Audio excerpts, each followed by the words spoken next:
also have this hearing assisted devices.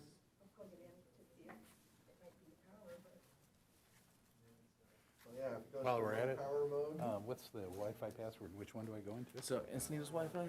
Okay.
You all set now?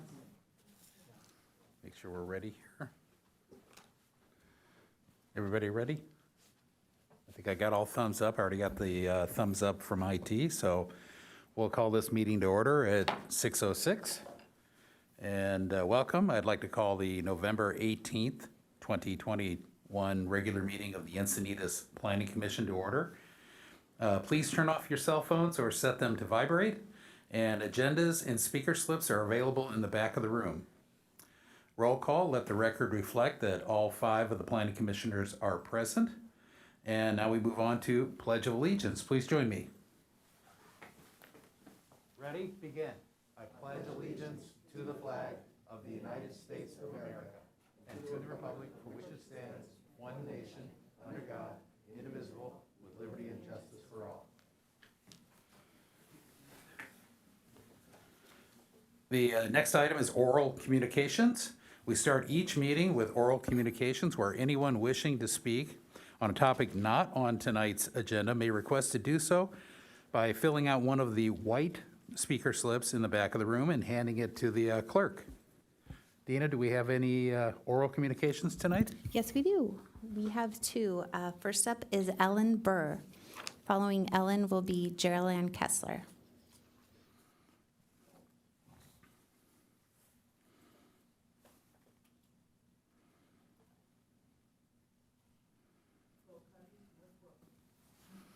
Is the little light next to the mic green or red down on the deck? Is there a red light? Isn't there a red-green light there? I'm not sure, but I think we'll see if once she starts talking. Are we good? Yep, we're good. There's no light? Okay, so we're leading everybody astray when we ask about that. Cool. But we're on. We can hear you then. Okay, all right. One of the last meetings I viewed was the subject of Prop A, the decision by the judge came up, and I believe Mr. Ehlers requested if there was going to be a presentation by someone from the city, and was told at a later date. So I just wondered if there had, and I know you can't answer me now, if there had been any communication from city attorney, city planning, city manager or anyone regarding the disposition of the Prop A decision and what it means to you and us. Next, I would appreciate that if somehow, having viewed the Goodson fiasco last week before, if somebody could come up with a definition of property line and make sure it is clear throughout all code. This is ridiculous that it should be all over the map, sorry, no pun, and vary by situation. So if it's a problem with the state and them trying to create jobs for the rest of the consultants and attorneys in the world, it needs to be fixed.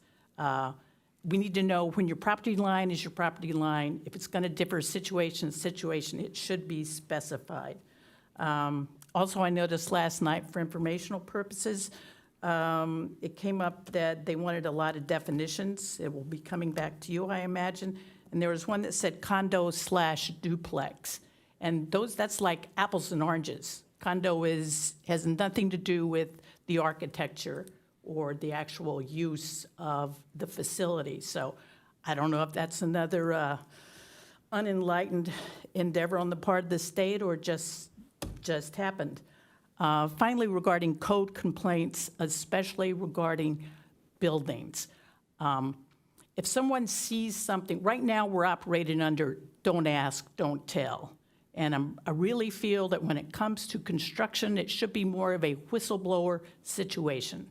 I mean, it does the neighborhood and the community and everyone no good if people just go out and build things willy-nilly. I'm not talking a fence or changing their facade on their house. I'm talking about construction that requires electrical and plumbing and a porta potty and a dumpster and a shed and building materials. It just shouldn't be happening. It's dangerous. It is as dangerous to me as the entrance on to Encinitas Boulevard where Mr. Goodson was going to build his thing. So that would be another hope of mine. And finally, groundwater needs to be addressed. And I'll come back another time for that. Thank you. Okay. And does staff have we can't respond, as you said, but if you would contact staff, they may be able to give you answers to some of your questions. So, Okay. If you could just come over here and I'll make sure I have it correct for them to contact you. Okay, Gerald, you are next.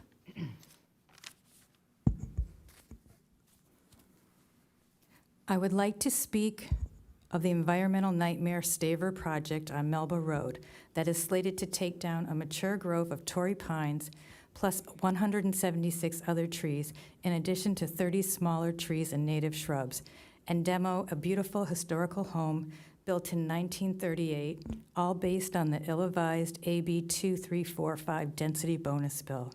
As I mentioned before, I found out there is perhaps some connection and historical value to Encinitas that is related to the Staver property and the botanical gardens, with Anton Van Ammer's first name on the 1938 deed asking for an easement on the Staver property.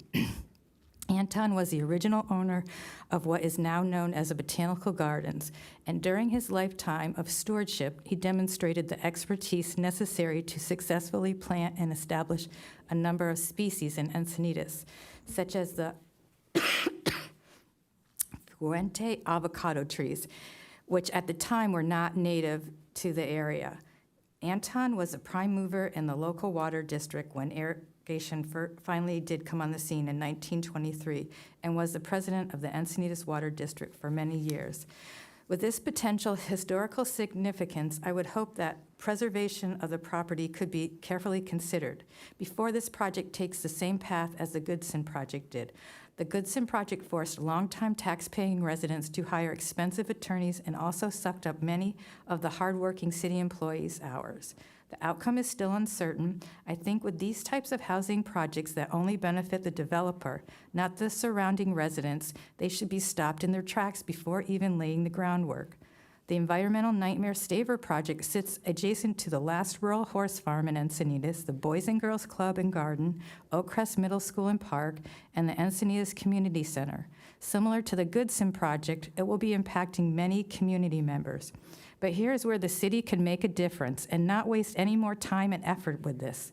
They could acquire the Staver property from the trust along with community funding and make it contiguous with Oakcrest Park. Preserve it as open space for the area community, and the setup could be similar to Solana Beach San Diego Park or an annex to the Botanical Gardens, serving as an outdoor STEM classroom for the area schools. As I mentioned last week, we had a walking field trip from the local elementary school to educate them of the value of this beautiful property, hence recreating our own outdoor STEM classroom. This was all done by community members that care about the quality of life in Encinitas and do not wish to be labeled as NIMBY. Please help support us in preserving the Encinitas redwoods, the last piece of open space connecting old and new Encinitas, with some soft infrastructure funding aligning with the Encinitas Climate Action Plan. Thanks for listening.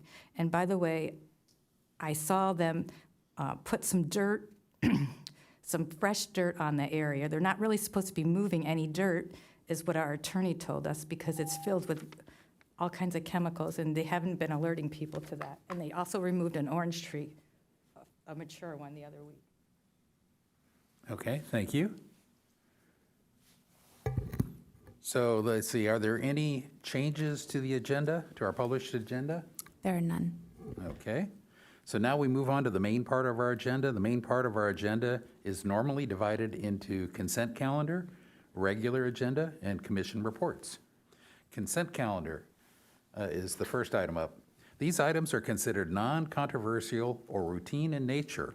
All consent calendar items are typically voted on collectively in a single motion without any staff presentation, public comment, or commission deliberation. However, if a member of the public or a commissioner has requested a consent calendar item be heard, the item will be removed from the consent calendar and be given an individual hearing. To pull an item from consent, a member of the public should submit a pink speaker slip for the specific item number, and the item will be given the individual hearing. Items removed from, oh, sorry, that's a repeat. Tonight's consent calendar is made up of one item, item 6A, Jack in the Box interpretation, case number NTRP-004738-2021. This is a continued public hearing to consider a planning commission interpretation to determine if the change of an establishment from a Jack in the Box to a Starbucks with various site improvements is consistent with the nonconformity regulations within the Cardiff by the Sea specific plan and the Encinitas Municipal Code. The project is located at 1967 San Elijo Avenue in Cardiff by the Sea. Has this been, has anybody pulled it from the agenda? Yes, we have a citizen, Gerald Sodomka, would like to pull item 6A. Okay. And I think we received a letter today, too, that said the applicant wanted to pull it, or their attorney did, so. Yeah, I'm not sure they're here. But we'll, so I think before Jerry speaks, I think we'll start with a staff report. No, I don't need it. Okay. And then, nobody else pulled it per se, or was the notice we got via email sufficient to pull it also? I'm not sure. Andrew could answer that. Well, let me take a shot at that. I think that ultimately is a decision for the council. If they had an individual present who wanted to withdraw it from the consent item, they could do that. No one's here to do that. We have a gentleman that has done that. So in essence, it is off the consent, and you can treat it that way.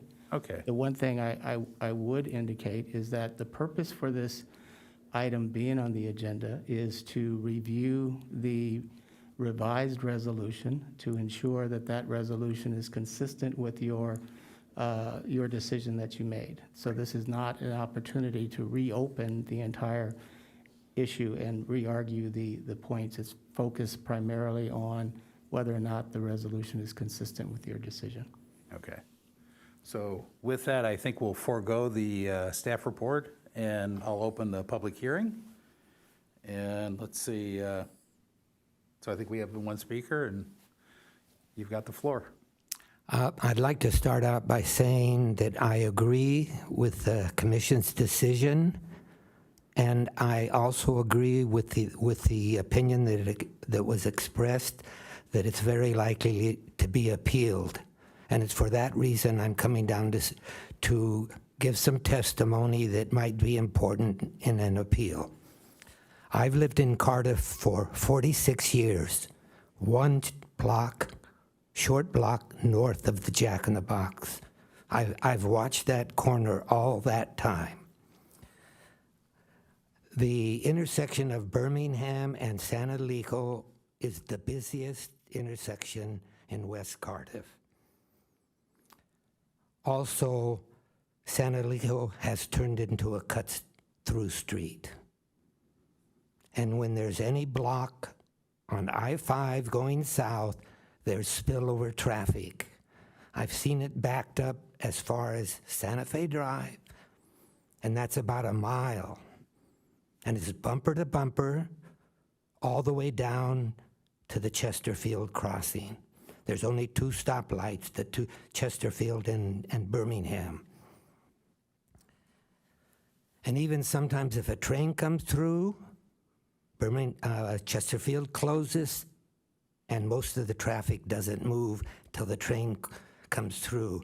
And in the last month or two, a freight train has been coming through around lunchtime, 11 o'clock, between 11 o'clock and 1.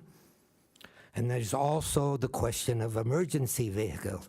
Because of the locations of fire departments and Scripps Hospital and the lifeguard, they are often with sirens on, screaming both north and south on San Elijo, as many as on the weekend 4 or 5 times a day. All of this combined causes a public safety issue.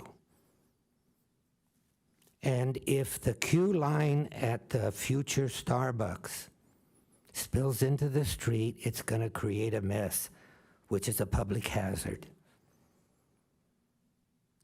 Now, the Jack in the Box has been its business has been in decline for quite a few years. When I walk by it now, it's rare to find more than 2 or 3 cars in the parking lot. I went by it today. There happened to be 1 car coming through the drive-through. Starbucks is certainly going to generate a lot more traffic. I don't think there's any dispute about that. And Starbucks made a public announcement that they want a drive-through at every location. Those of you who know downtown Encinitas, the Starbucks down there closed, was publicly announced because there was no drive-through. So I question, I'm almost done, Bruce, thank you. I question that both Starbucks will be kept open if Starbucks is put in there. Thank you for your time. Thank you. So does the applicant not wish to speak? Is that basically, so, I don't believe the applicant's here. okay, interesting. Okay, so I think then, as Barry clearly pointed out, it's really a question of the proposed resolution, whether that meets with what we discussed last time and whether the findings accurately reflect our discussion. Can I just make a brief statement?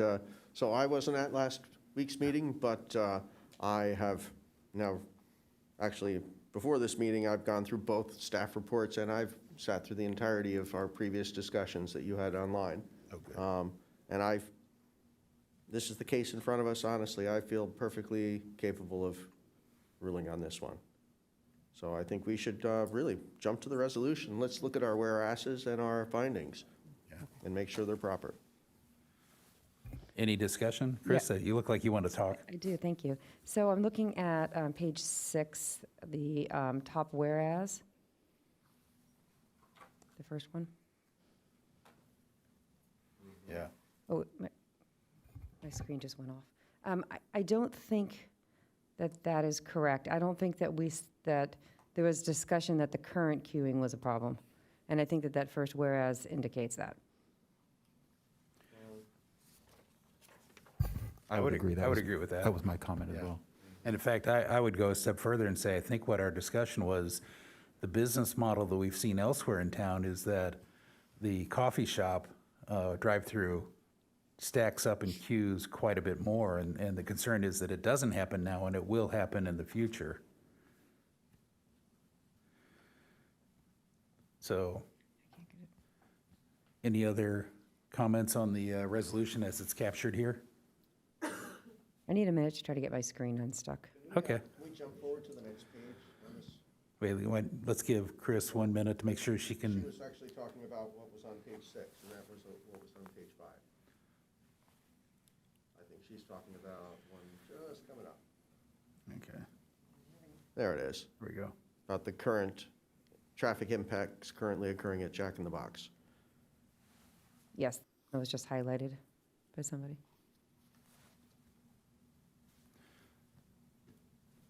I think I hear 3 of us agree. Hey, look. I haven't heard from Susan or from Kevin on So- So we're proposing to whereas. strike this, correct? strike that. Yeah, I think it's, we don't really have studies that show this yet, so I think in terms of keeping this neat and clean, we should strike this. And would it be fair to, well, Susan, did you want to hop in, yes or no, with striking that one whereas? I would say that the queuing that already occurs will be definitely intensified by Starbucks. And Starbucks policy has tended to increase their drive-through traffic ever since 2018. So it's just intrinsically more traffic because of the shorter orders from getting 1 cup of coffee and driving through compared to getting a meal like Jack in the Box. And so that allows for additional cars to queue up because they're going through and they're queuing and they're going through. And so it's more and more traffic, more emissions. In my opinion, the only thing about this resolution I would add is that it actually is in violation of our climate action plan because it increases emissions by having significantly more car traffic going through that drive-through. And so I would possibly add, whereas additional intensification of emissions, and use of the drive-through would be in direct conflict with our reduction of emissions that we're striving for in our climate action plan. So that'd be my main. Okay. Steve, you want to I comment? agree with Susan's concern for the climate action plan, but I don't think that was discussed or a consensus was come to last week. And if the focus is just, does this report or resolution reflect last week, I would make a motion that we approve this resolution with the caveat that we strike the first whereas on top of page 6. I'd like to propose a friendly amendment to that. So with regards to the climate action plan, we're not talking about climate action plan in this action. This is strictly a decision on a non-conforming use. And so what we have to decide, is there an intensification, expansion, or worsening, or I guess intensification or expansion of the non-conforming? Unfortunately, and you have a valid concern, unfortunately, that doesn't have to do with this one decision in front of us. So I wouldn't support adding anything about the climate action plan, not because I don't support it, but because it's not appropriate for this decision. I would ask that we add something we did discuss, and that is that the switching from in particular, from a Jack in the Box to a Starbucks, we have seen evidence throughout the city that this will have a much greater intensity of the nonconformance by increasing the queuing, and I think that's in here, but I think it doesn't say anything about switching to a coffee shop Starbucks from a Jack in the Box restaurant, right? I think finding number Maybe it one does. says that, doesn't it? Yeah. The change of operation for a Okay. fast food with drive-through Okay, use. well, then we're good. So, yeah, I take that back. I support your, is that a motion, by the way? That was a motion. Okay, I'll second that. Is there any other discussion? If not, Is that- I have a procedural question. sure. So I did vote against this, and so is my decision today whether or not this document reflects what was decided in the 3-1 vote versus what my previous vote was? So, okay, so your question is, just so that I got it, is that if you vote in favor of the motion that's on the floor, would that be inconsistent with your opposition to the motion when it was originally made? Yes. Okay, and my answer would be no, because what we're doing today is simply acting on the proposed resolution and making sure that it is consistent with the decision was made, even though you didn't particularly support that decision. Okay, thank you. Okay, with that, if we have no further discussion, we'll call the question.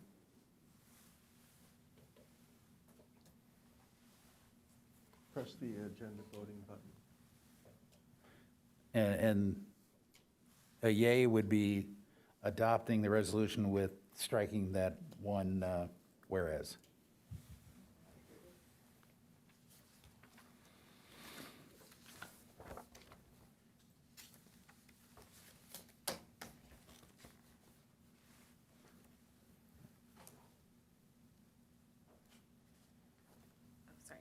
And the motion passes 5-0.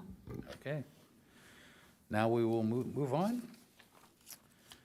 Let's see, next, the regular agenda. Next, we move on to the regular items. Members of the public wishing to speak on items listed on the agenda should submit a pink speaker slip to the commission clerk. On tonight's agenda, we have 2 items. The first item is item 8A, which is the 777 Second Street Mixed Use Complex. This is case number multi 003802-2020. This is a continued public hearing to consider a density bonus, major use permit, design review permit, boundary adjustment, and coastal development permit to allow for the demolition of an existing residential duplex and commercial office building and construction of a mixed-use project consisting of 9 residential units with 1 very low-income unit, approximately 2,400 square feet of commercial, a parking lot, landscaping, best management practices, and ADA improvements to allow more than 50% of the total project square footage for residential and a temporary construction trailer. The project will include the consolidation of 2 underlying legal lots into 1 parcel. The project is located at 777 and 779 and 793 2nd Street in Old Encinitas. Are there any disclosures? Yes. I'd like to disclose that I work with Tyler Lawson, the civil engineer on this project. I have no financial involvement with Tyler or his company, and I can make an impartial decision on this matter. Okay. Any others? So we begin with a staff report presented by Associate Planner Todd Moreau. Thank you, Chair. I think you summarized the application types well, so I'll move on to the next slide. The project is basically located downtown here on 2nd Street, 2nd Street and West G. So it is located on 2 different lots, highlighted here in red. The duplex itself is 777 and 779. And then there is, that was constructed under the county in 1957. And then there is an office building located on this lot, which is 793 2nd Street. And that is a existing commercial office that was also constructed in the county in 1973. Minor improvements to the property were constructed, including fences and a shed at the rear. You can kind of see that stuff off of the alley here. And then all structures on both properties are proposed to be demolished with the proposed scope of work. And just to get your bearings, you can kind of see what's adjacent here off of West G. We've got the car wash that fronts South Coast Highway 101. There's a single-family house essentially here adjacent. We've got mixed use here, as well as mixed use here with auto service. And then to the west is the Dudek office building. And then across the way is some residential and some restaurant commercial. And this is just physically seeing it, you know, from that vantage point. So this is the site in question. You can see this is right off of West G, viewing north. This is kind of looking north, the site here to the right. This is the Dudek office building here to the west. This is looking south across the way here. And then this is looking down the property itself, looking east towards Coast Highway. This is the site itself kind of looking across the way, looking west. And then this is the alley behind with the overhead utility lines. This was the site itself looking south. And I believe this is the same thing, looking south. Yeah, this is the beachside bar and grill kind of across the way there.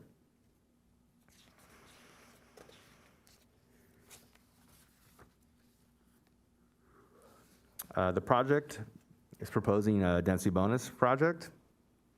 Includes requests in accordance with Government Code Section 65915. There are 9 residential units proposed, 8 market rate, 1 very low income unit. There's also waivers. So there's 1 waiver proposed allowing an FAR to exceed the maximum. There's also a waiver proposed to exceed the 50% allowance for residential to commercial on the site. And there are no concessions or incentives proposed with this project. There's a design review permit also, and the review of the design and building massing of the complete scope of work for both the commercial and multifamily components are part of that permit. In addition to the site planning, grading, landscaping, any walls, decorative pavement on the street, and the parking space locations. Construction of parking improvements in the right-of-way along 2nd Street and West Street are also part of that. As indicated, there's a boundary adjustment to basically consolidate the 2 legal underlining lots. And then there's a coastal development permit, basically to demolish the existing duplex and the commercial office. And then obviously to construct the new mixed-use building within the coastal zone, and then also to authorize any temporary construction equipment and trailers. And this is basically the existing site plan. You're just kind of seeing it from kind of an aerial view. So you can see the duplex in question that's going to be demolished, the office itself, seeing the existing residence there to the north, and essentially this boundary line will be removed, consolidating the project site. Once again, the existing alley condition, 2nd Street, and then West G.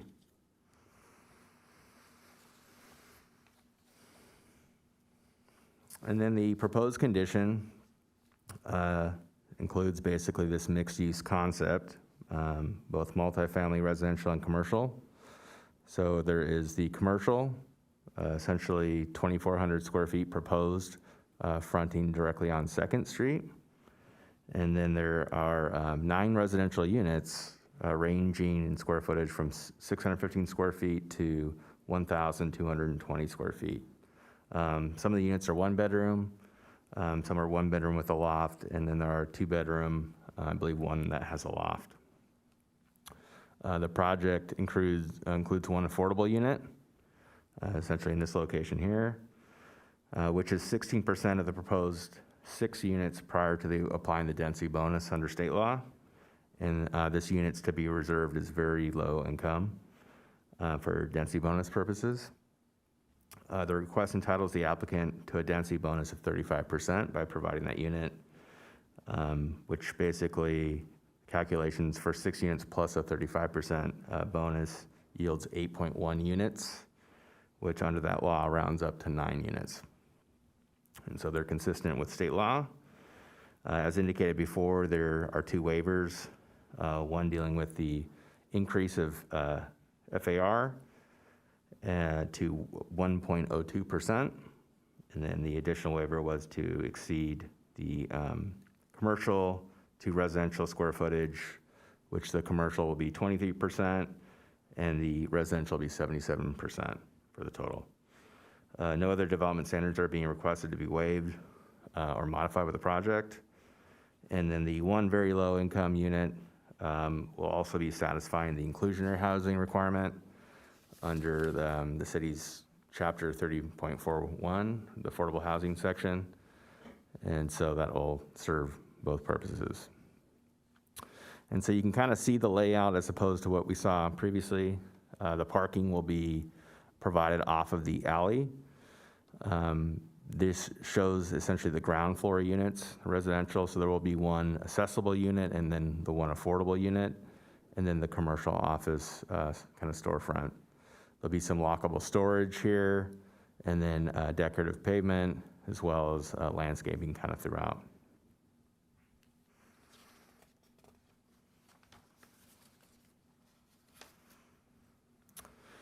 And so this is basically showing the development standards for the project. Essentially, it's 0 setbacks for the DCM2.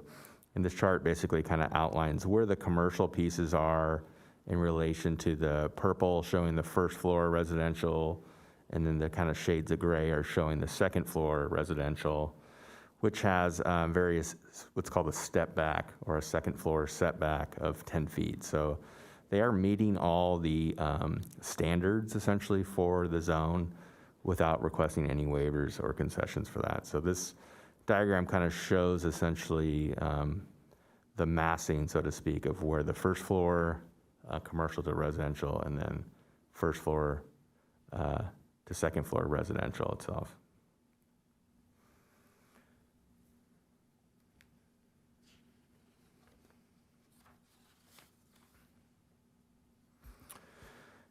So talking about parking,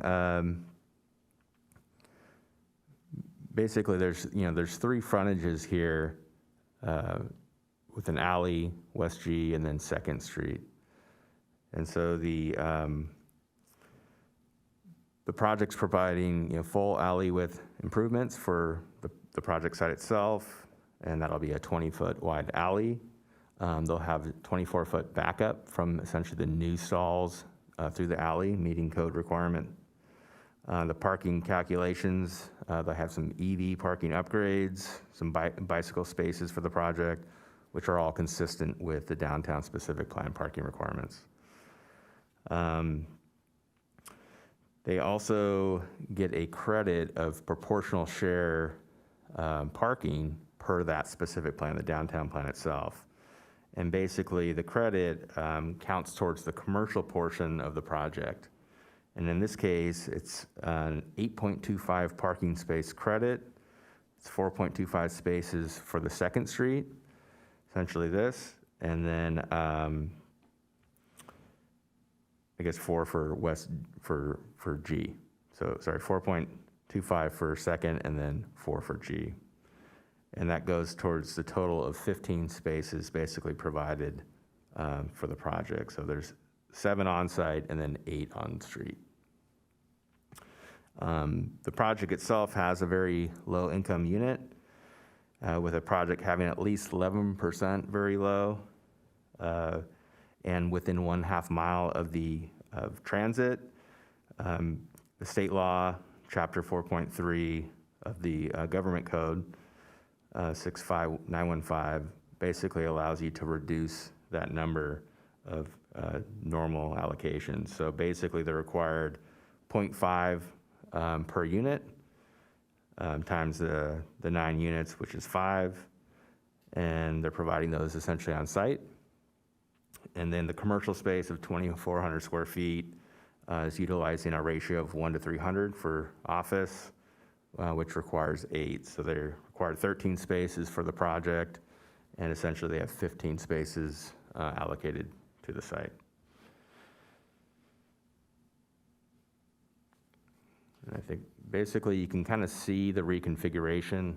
The downtown specific plan allocates diagonal on the east side of the street.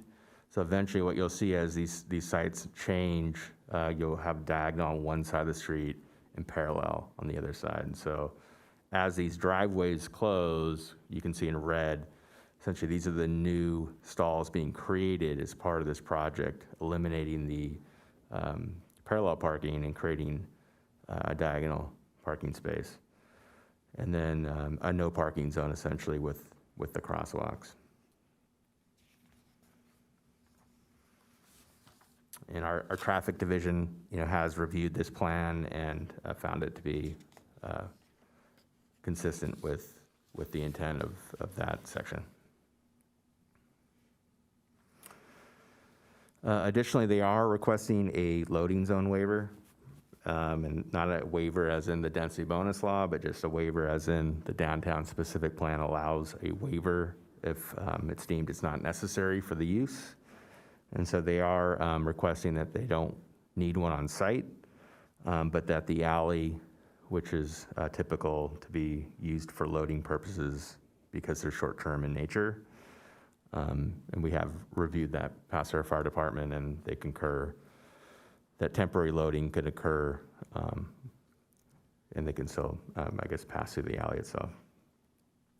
This is just showing the floor plan, so you can kind of just see it in more detail of the both residential units on the ground floor, the commercial, and then the storage, as well as additional storage here. So you can kind of see the courtyard patio and the ADA accessibility and the path of travel.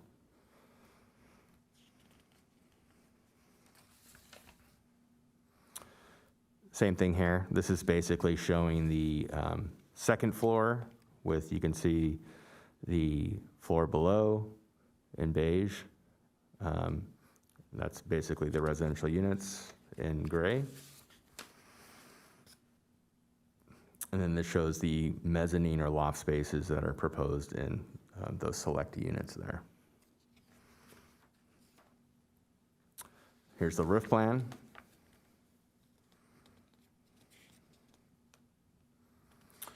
And then as we get into the landscaping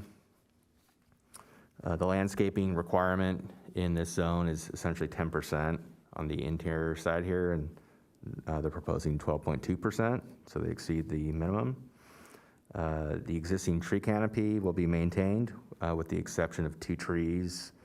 I believe it's these 2.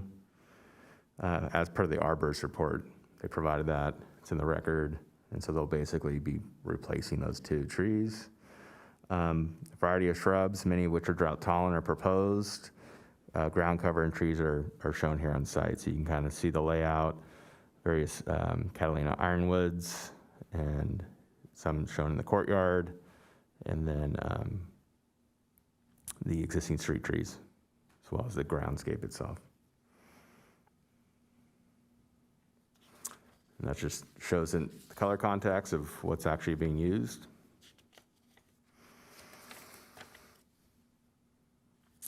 And then getting into the design of the actual building itself. The project has a modern design that provides a unique corner presence on 2nd Street and West G Street that currently is not there. The DCM2 is intended to provide mixed use opportunities with both commercial storefronts with residential above or behind the storefront, with 0 setbacks at the property lines and step backs for the residential units above the units on the 2nd floor. And so this is essentially what you see from 2nd Street in relation to, call it the existing residence there to the north. This will be the commercial storefront, and then you can see West G Street heading towards Coast Highway here. On West G Street, along the side here, this is essentially the side profile, breaking up the bulk and mass using multiple materials. And you can see the distance between the 20-foot alley and essentially the car wash structure building today. It's approximately 42 feet away.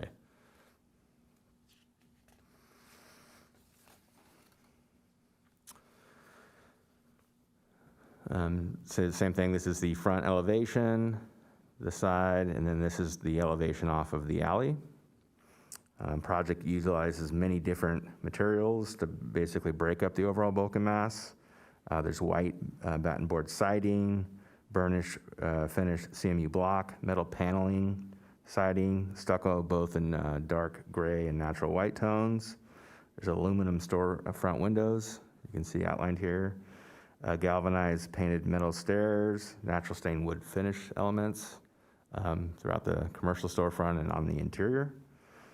And then there's kind of an artistic kind of tubular steel element that is kind of a lime green that you see mainly on the interior. I'll show you some sections of that. The proposed project is consistent with the design guidelines for mixed-use projects of the downtown specific plan. And this is, I think what I was talking about, this is a tubular steel element, as you would see underneath some of the, call it the floating floor, the second floor decking areas above. Couple sections of the building itself. And then this just kind of further shows the detail of those materials that I referenced. So you can see there's pervious pavers, metal fencing, but those elements are basically diagrammed through here.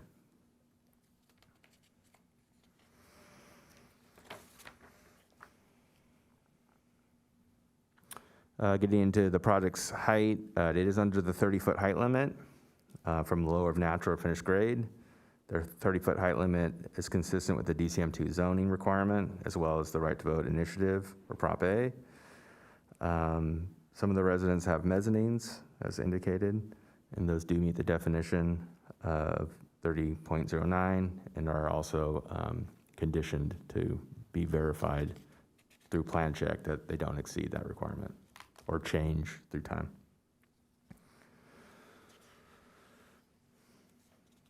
There's a couple additional sections. And then they did conduct 2 different CPP meetings through the process. There was a pretty low turnout. The first one was conducted on March 14th, 2020. I think there was a list of like 5 people, but there were no comments or concerns. And then there was a second, I think, updated notice that was sent out on July 6th, 2021. And the same thing, there was no comments or concerns on that one.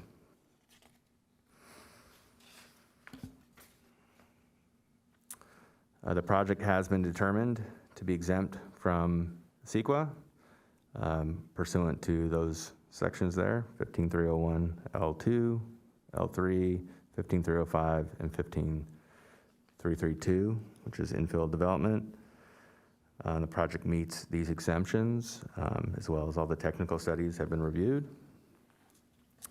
And staff's recommending approval of this project, case multi-003802-2020, subject to the findings and conditions contained within the draft resolution, and we're available, as well as I think the applicants here, if you have questions or comments.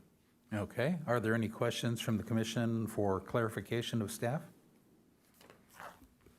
Okay, Actually, could I ask just a quick question of Todd? The parking on the traffic study has wildly different numbers. I assume that's because that was not taking into account the density bonus law? Because in that one, they had a 22.5 spaces required, and they were asking about a 3 parking spot variance. This is in the LOS engineering. I think it was on page 89. Yeah, that's correct. I mean, that would be the standard. The under that state law, it's essentially, it's a different number, so it's that half space requirement, and that was verified through our traffic division. Yeah, So I think it was kind of a dual report. There was parking as well as traffic, so. Right, they spent a lot of time looking at the VMTs, but they had a brief section on the parking in there. It says the parking requirements are 22.5 spots. Let me open that up. Boom, boom, boom, boom. That's page 84 of our staff report.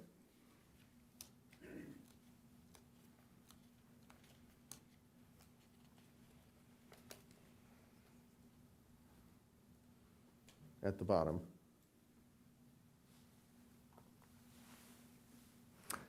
Yeah, I mean, it states that, but like I said, as indicated, it's not correct. Okay. That's all I need to ask right now, thanks. Yeah. Anybody else with questions? If not, I'll hop in there. First one was, can you go back to the one that showed the parking? And I think there's an EV marking on one of the 2 handicap spots, and is that acceptable? That the EV charging would be, yeah, right there. See in the top, the green EV, I assume that, and I believe the EV charger is right there, but it's a handicap spot. Can those be shared? I believe the requirement was 2, and I believe it has to be 1 of each. So, yeah. Oh, I that see, is- okay. Yeah, Okay, so it's literally, so there are 2 there, got it. yeah. Okay, good. And the mezzanine lofts, what's the ratio between the loft area and the main floor area of the units? It's like 33 and 1/3% And- opening, and then 7 feet clearance. Okay. Yeah. And that does not include the balcony, the loft balcony? It's Correct. just the interior portion? Okay. Correct, yeah, And that cannot be enclosed with a door or anything, it'll have to remain open? right. And how is that conditioned? I think we conditioned it in the reso, under SCA, I believe. Okay, good. SCA 7. So just the mezzanines shown in the residential units within the project shall demonstrate compliance on the plan submitted for building permit prior to building permit issuance to the satisfaction. Just so that, the ratio of, call it flooring, doesn't change from plan check, or from, call it today to plan check. So just, they'll have to provide a calculation before it gets issued. Okay, moving on the density bonus, density. My recollection, you can correct me if I'm wrong, is that the downtown specific plan says that you can go to 25 units an acre if you're 100% residential. Do we specify anything for mixed use, what the highest density is? It's still 25. Yeah, Okay, and that's stated in the code there? yeah, Okay, so that's why the basis, good. yeah. And then as far as the uses on the commercial, I assume that none of these can become any sort of restaurant or food service because the parking rate would change? Correct. So just 1 to 300 is essentially what it has to be. So anybody in the future would have to provide additional parking in order to allow the city to permit a restaurant there? Correct.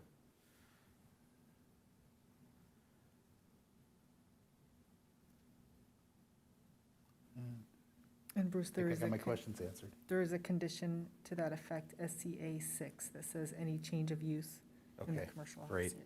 Okay. So if there are no further questions, we'll open up the public hearing. And does the applicant wish to address the commission?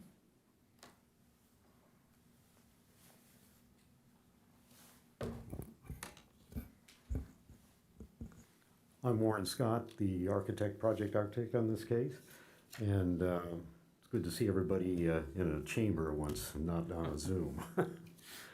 So I'm here mostly here for questions and answering and so on, but I do have a few slides that I was going to show that of some of the renderings we did for the project that are not included in the packet. I don't know if, yeah, so just a chance to throw that. Do you control it over there then? Yeah, you just run through a couple of them.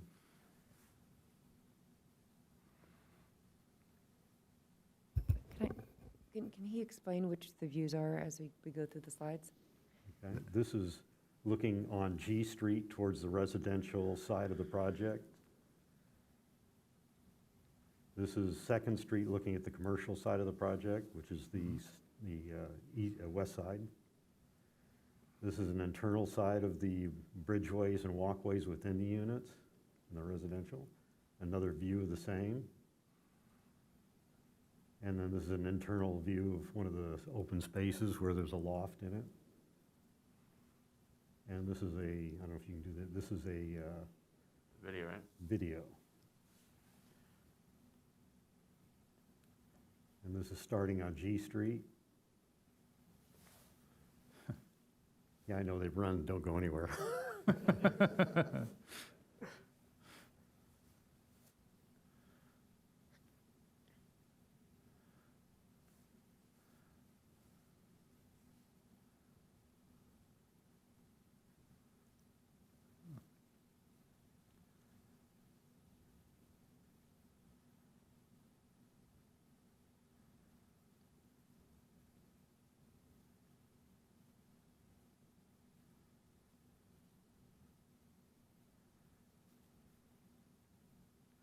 The wood there is a simulated vertical wood siding that is basically, doesn't require any maintenance out long-term, so that's partly why we're using it, but it gives it a wood feel.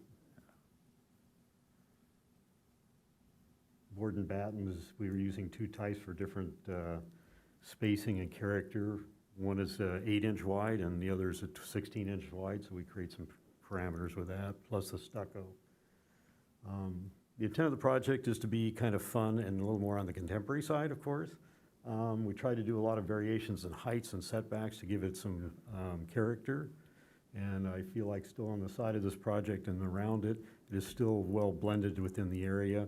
And despite the fact that we're exceeding the FAR, the mass and form of it is still kept within the parameters of the heights and setbacks.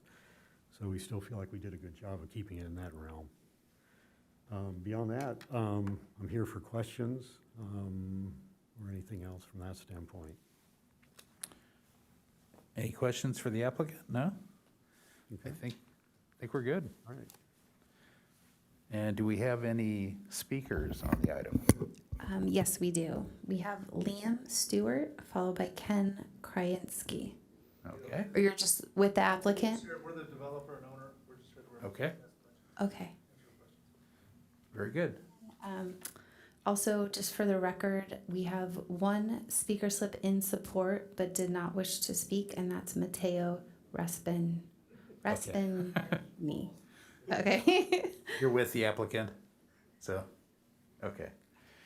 Very good. So, public comment's now closed, and Todd, did you have any, there are really no comments, I assume? You're Yeah. pretty much what you showed, but even nicer.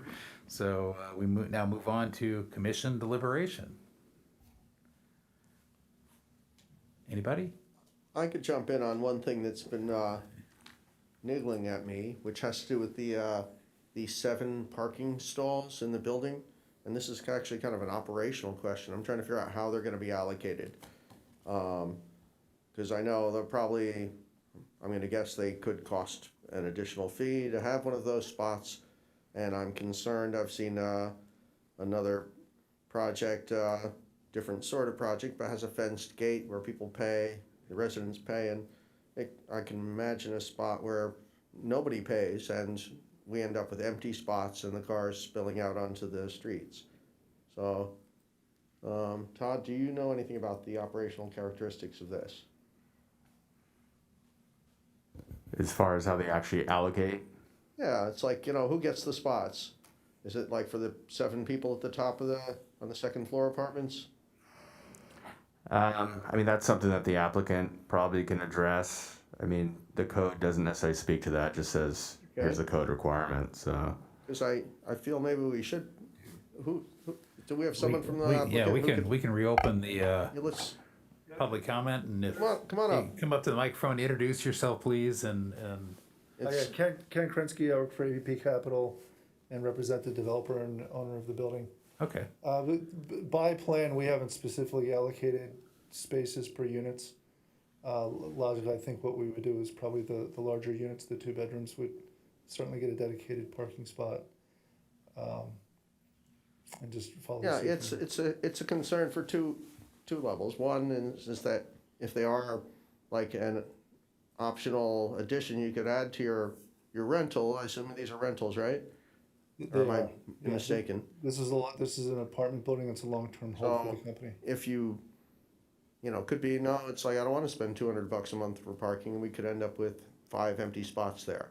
Now, the other thing is, like, maybe they go to the people at the top the 7 apartments that have the nice lofts and the outdoor decks, and the people downstairs don't get them, in which case it becomes a fair housing issue.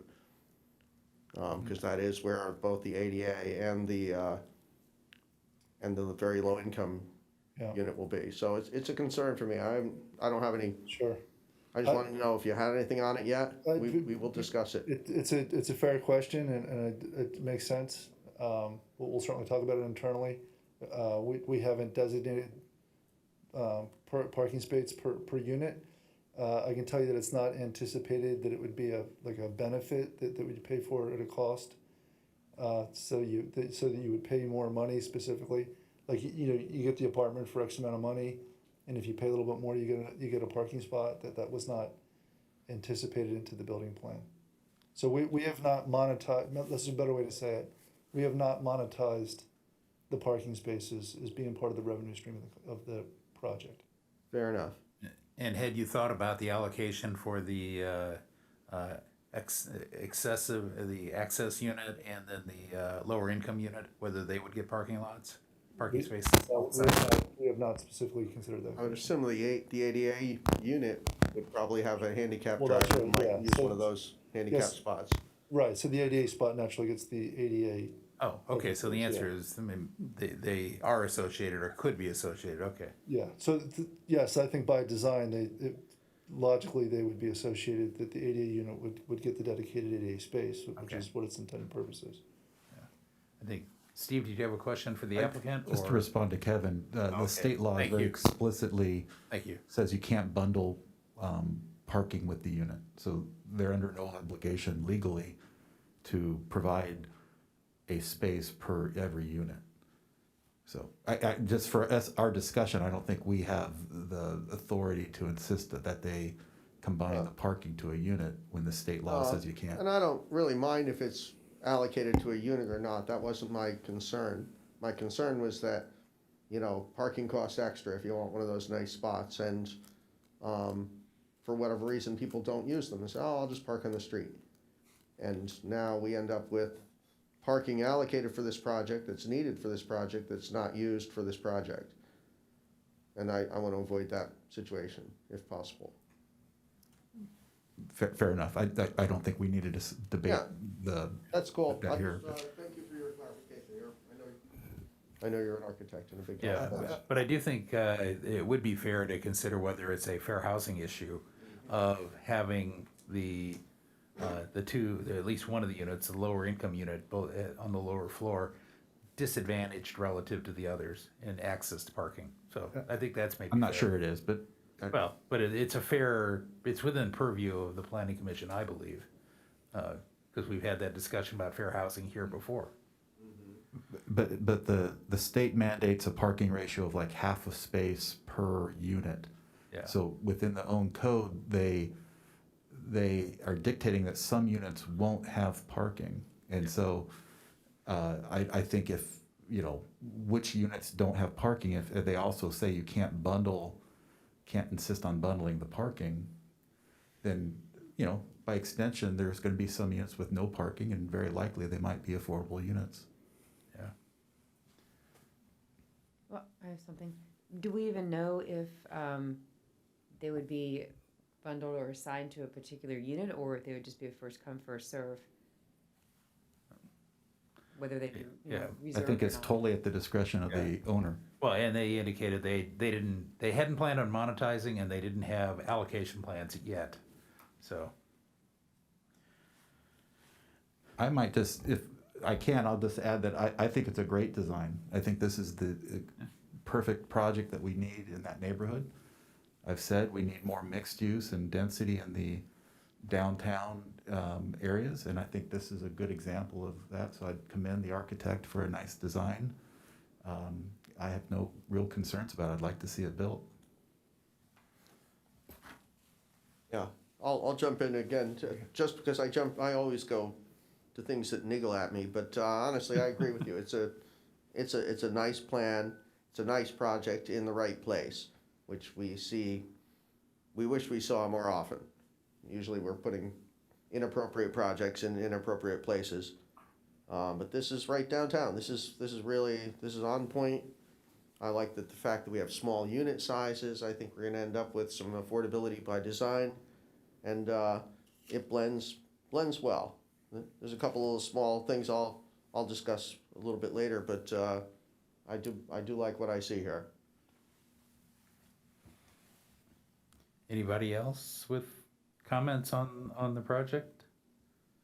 If not, I'll hop in. Yeah, it's more dense than I would like, of course, because I think it's jumping from the maximum up 35%, but I think it's very tastefully done. I think it is an appropriate project for the area.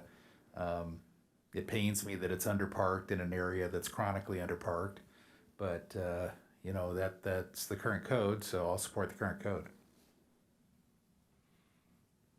It helps address our climate action plan, right? We need to be driving fewer cars, and so this is helping to facilitate that. If only that eliminating parking reduced the number of cars people own.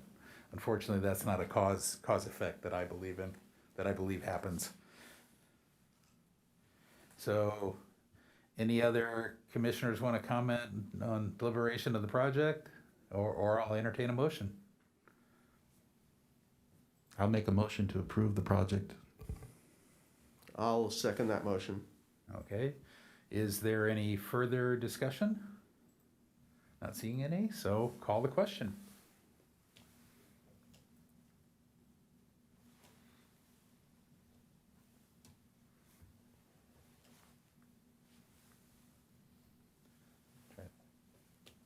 Why am I not getting, I don't have a voting, there we go. Okay, so the project passes unanimously.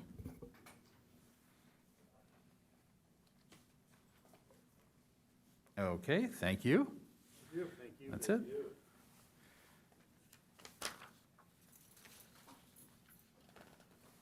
We're glad you like the project. We intend to do more just like it.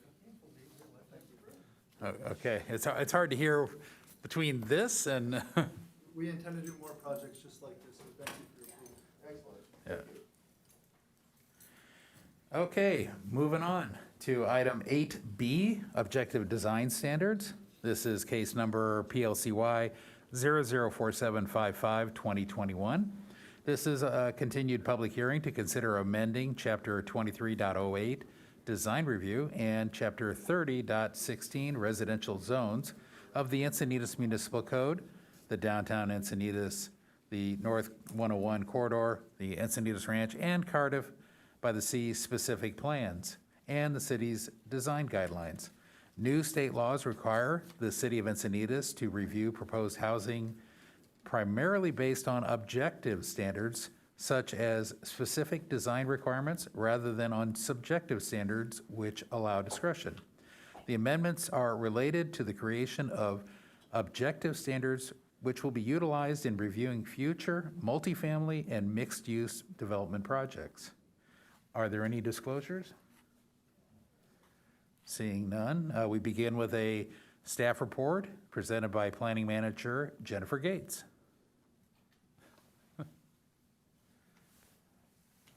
All right, thank you. Jennifer Gates, Project Planner for the Objective Design Standards, and I'm going to get this started.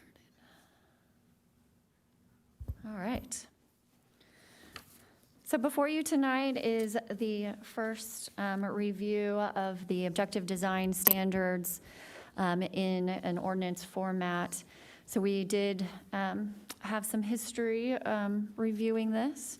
So just as some background again, there were a number of state laws that have passed in recent years, including SB 35, SB 330, and then most recently SB 8. And these laws went into effect and identified the need for objective design standards in reviewing and approving projects that have multiple houses or units, as well as for the mixed use. And for the mixed use, it's 2/3 residential over commercial. So just as a reminder, also SB 330 and SB 8 further So SB 8 modified SB 330, which is the Housing Accountability Act, and it also amended the Permit Streamlining Act that allows a housing developer to submit a preliminary application to a local agency for a housing development project, and providing the full amount of information required would then freeze the applicable fees and development standards that apply to that project, while the rest of the material necessary for a full application submittal would be assembled and submitted. These amendments are currently set to expire in 2030 unless extended by the state. So previously, I think it was 2025, and then SB8 extended it for another 5 years this year. A program was identified during the 5th cycle housing element to develop objective design standards for the multiple family development, and it was also included in the recently certified 6th cycle housing element as Program 3B. And on August 25th, staff presented to the Planning Commission and City Council on the status of the development of the design standards and sought direction. And then these comments were incorporated into the original draft that was provided to Planning Commission on October 7th. And with RRM, who is unable to attend tonight, who are consultants, staff reviewed the comments received by the Planning Commission at that study session, and then did further amendments. These amendments were to be presented at the last meeting of the Planning Commission, but this item was continued to tonight. And since then, in your packet, you'll see on your attachment for the design standards, we did talk to the attorney and further refine some of the text that are in the design guidelines and standards to try to continue to remove that subjectivity, which, as we know from that first review, is not easy. So there may be additional subjectivity that you guys find as well. So in these amendments that we're proposing tonight, Planning Commission had provided overall questions related to the need for applicability guidance and how these objective design standards would be used in combination with the existing specific plans, municipal code, and design guidelines. Planning Commission raised concerns also regarding the lack of objective standards for single-family home developments, because SB 330 would apply to all housing developments of 2 or more. While the focus of this project and grant is on the development of objective standards for multifamily and mixed-use development, staff has provided some objective standards in Encinitas Municipal Code Section 3016-010. The intent is to provide some additional guidance, while staff takes a more focused look on the potential standards to bring to Planning Commission in the future. So in these objective design standards for single-family housing development, looked at differentiation in housing design, garage placement requirements, and then the recreation facilities based on the number of units. And these were identified by the Development Services Director as some of the concerns that have been raised in the past. So for the specific plan amendments, in addition, we did reference design standards in the city's design guidelines have been made in the specific plans, and where a conflict exists between objective standards, the applicable specific plan objective standards shall supersede and apply. So there are objective standards contained within the specific plans. And so again, if there's a conflict, the specific plan would apply.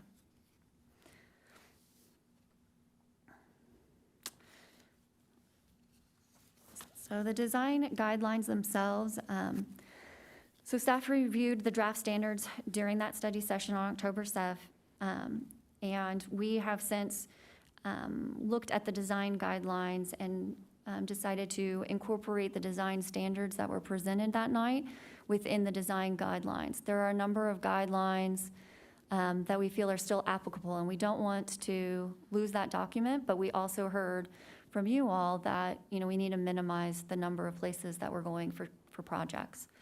And so we looked at incorporating those design standards, and we highlighted specifically how these standards are incorporated, how they're used, updated the background, purpose, use, applicability, as well as the design review process.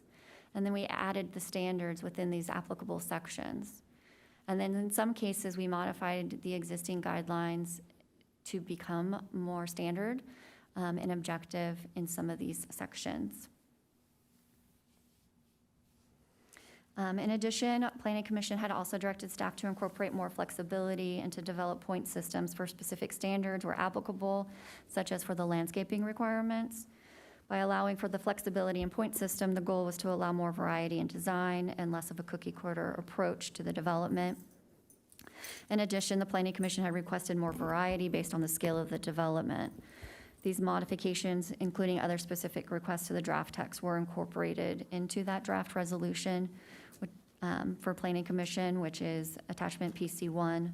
And Exhibit 1 of that attachment contains the modifications to the specific plan and ordinance.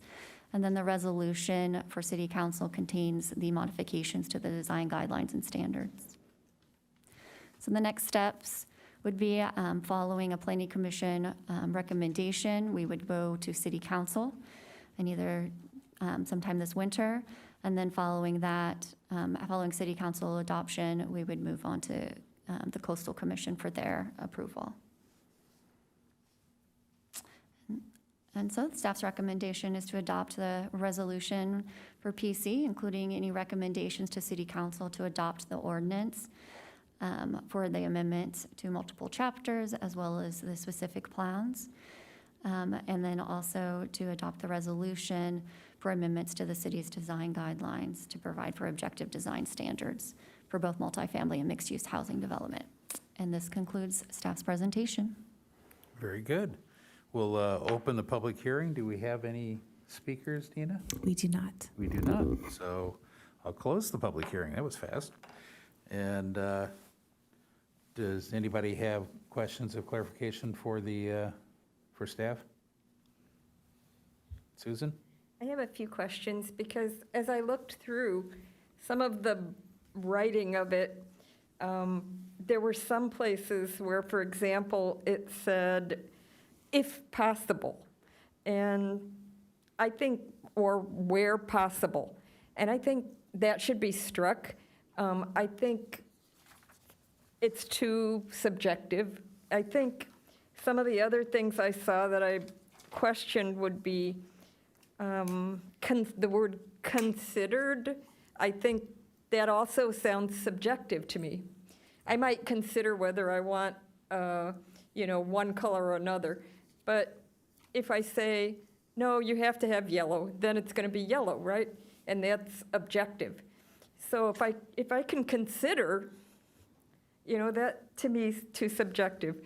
So I think you need to look through this still. I think there are still some places where the wording is, where possible, if possible, or in a couple places, like projects should be designed to preserve some of the significant views. I wouldn't say that. I would just say preserve significant views. And, the fact that you might not be able to do that 100%, to preserve 100% of the view or 100% of the views from a particular site won't be a factor because you're covering that in other places. But I would try to get rid of some, I would try to get rid of consider and possible, those kinds of words that are subjective. I would just run through it one more time. And one part of it that I would look at really hard was section 2.4.1 on page 30. It said in section 2.4.1, buildings shall be located and oriented in a way that maintains at least 50% of existing solar access for neighboring buildings. Does that mean if I have a 4-kilowatt system on my roof that I could lose 2 kilowatts of it? I think you need to be more specific about how you word that, because I'm not willing to throw away half of my solar panels, okay? I just am not, and I bet a lot of people would not be. So I think while this is really headed in the right direction, I think it's just not specific enough in places where the verbiage is just a little too loose, my opinion. Okay. Anybody else have general comments? I guess the first question I'd have, do we want to go page by page through here like we've done in the past? That's how I organized my notes, just so I could. I had the same comment you had on solar, but What I think would be worthwhile is to get any general updates that are more generally applicable, and then do a scan down, because I think we do have to weed out any subjective wording and help refine this. And I found half a dozen or more examples. So, comments? I don't recall, we didn't finish going through it the last time. Right. So does this new document, it includes the comments we made, but we only reviewed 3/4 or some percentage of Yeah. the previous document? I agree. And so based on what we see here in front of us, are there any general comments? I'll give you an example of something that I was going to recommend, is that each section, sometimes we call them general standards, general guidelines, and then other times we call them standards and guidelines. Sometimes we don't differentiate in the subsection.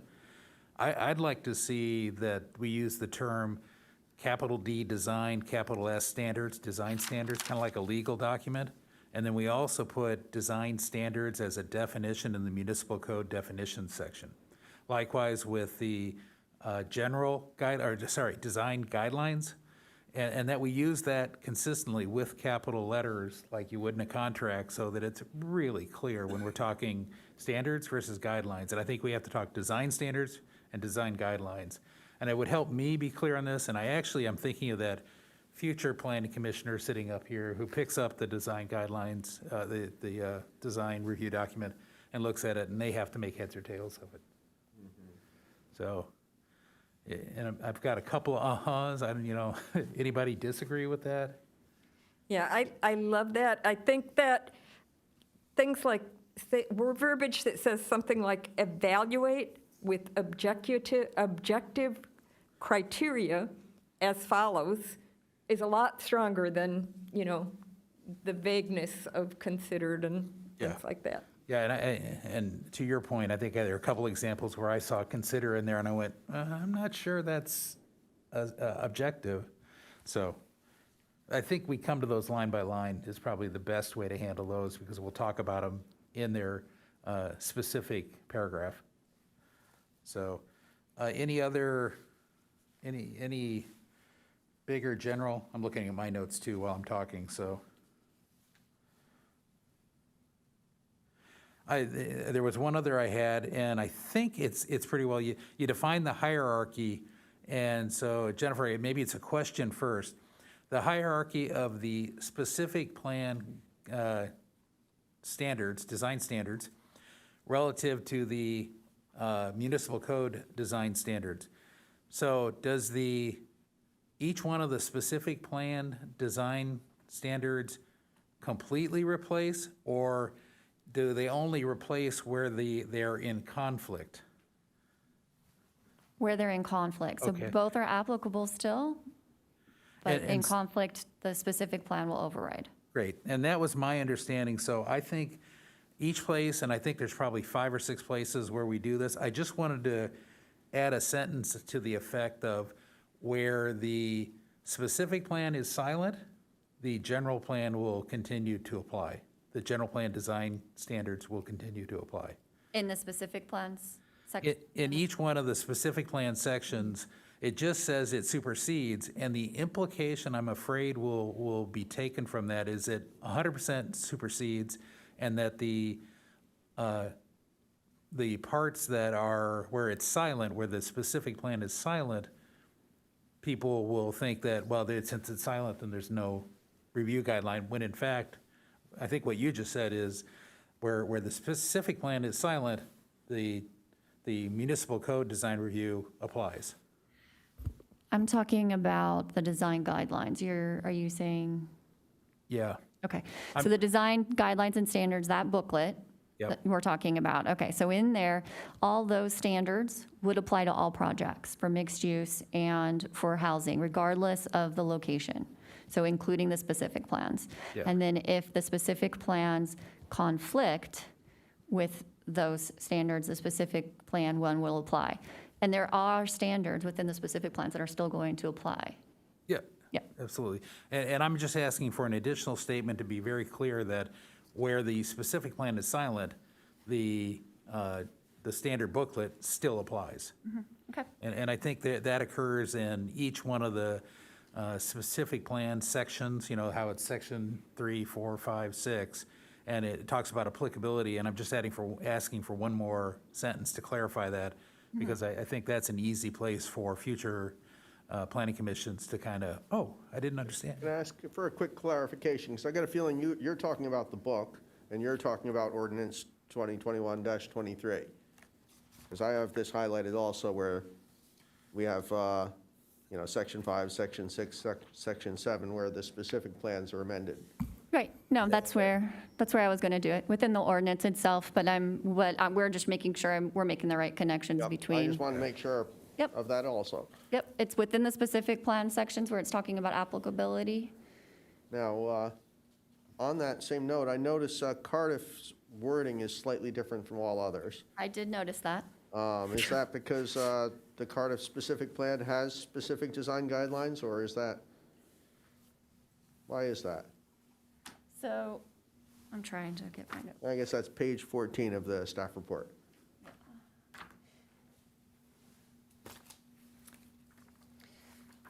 So, They've got an extra sentence after supersede and apply. it's spread out. So the existing language.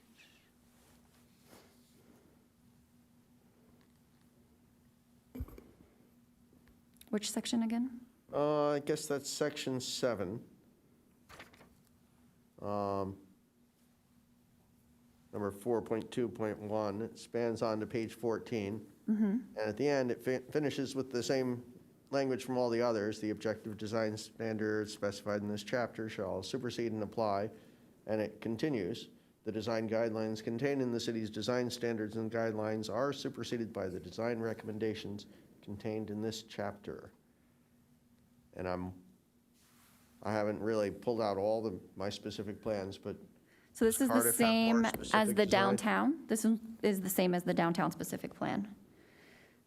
I keep trying to refresh my memory. Those two, I think it's Cardiff. Yeah, no, this is Cardiff by, right, section 4, though, has the same last sentence. They have the same. Yeah, and I think that's why I got confused. Because when I read that sentence, I thought, oh, it supersedes at 100%, but I didn't think that was the intent. but if, chapter, or page 14, can we pull that up on the screen, because it's different? I'm having problems accessing Oh, I'm Microsoft. sorry about so that. That's what I'm multitasking. Right, so I see what actually, sentence you're talking about. I It's do see what, so now I look back here at, some of them have it and some don't. No, it's section 4.2. This is, So are we in agreement that it should be consistent for each of the specific plans, and we agree with the staff's interpretation that the design guideline booklet applies to all of them except where on individual standards where it's overridden by the specific plans? We can just give direction to staff to say, make the paragraphs read that way. I'd like just to be clear that we're not changing the design standards of the specific plan. Only with they're silent on a topic, then the general plan or the municipal code would apply. Right. Okay. Yeah, we're not changing, yeah. It's just clarifying, and Kevin's comments exactly pointed out where I got confused, and I thought, oh, we should clarify that. If I may interject, I just want to be clear as well. So as it is today, the design guidelines themselves state that when you're in a specific plan, they do not apply. So what I'm hearing is that it's changing. So I would recommend that section in the city design guidelines, I'm not sure. I was It's trying to find changed. it. Thank you so much. Yeah, yeah. Good. I So- like that, and I trust staff to. So to build on what Anna was just saying, the specific plans provided their own design guidelines and explicitly said the general guidelines don't apply in these specific They plans. don't actually all say that. The design guidelines say that, but the actual specific plans don't all say that. And they didn't always say that. So this is something that We're cleaning it all up. So could it be? 15 years ago, when somebody was on the planning commission, it was more like what I'm describing now. And somewhere it meandered back, and so we're just setting back to the way it was, and we're being consistent across the board. So I want to make sure we get back to what the original code said, so, and not have a mixed bag, because it is so confusing. That's why during our last deliberation, when I asked about, I almost needed a chart. This one, a little, you are here and what the hierarchy is and who supersedes what. And I think the way Jennifer has described it is very clean and very succinct. So if I'm in the Cardiff-specific plan and there's design rules, I also have to comply with every guideline given in the general plan or the municipal code? Oh, here? no, that's not exactly true. Let me see if I can take a shot at that. If a parameter is defined in the specific plan, it supersedes the equivalent parameter in the general plan or in the citywide guidelines. If the specific plan is silent on something, then the design booklet would apply. Okay.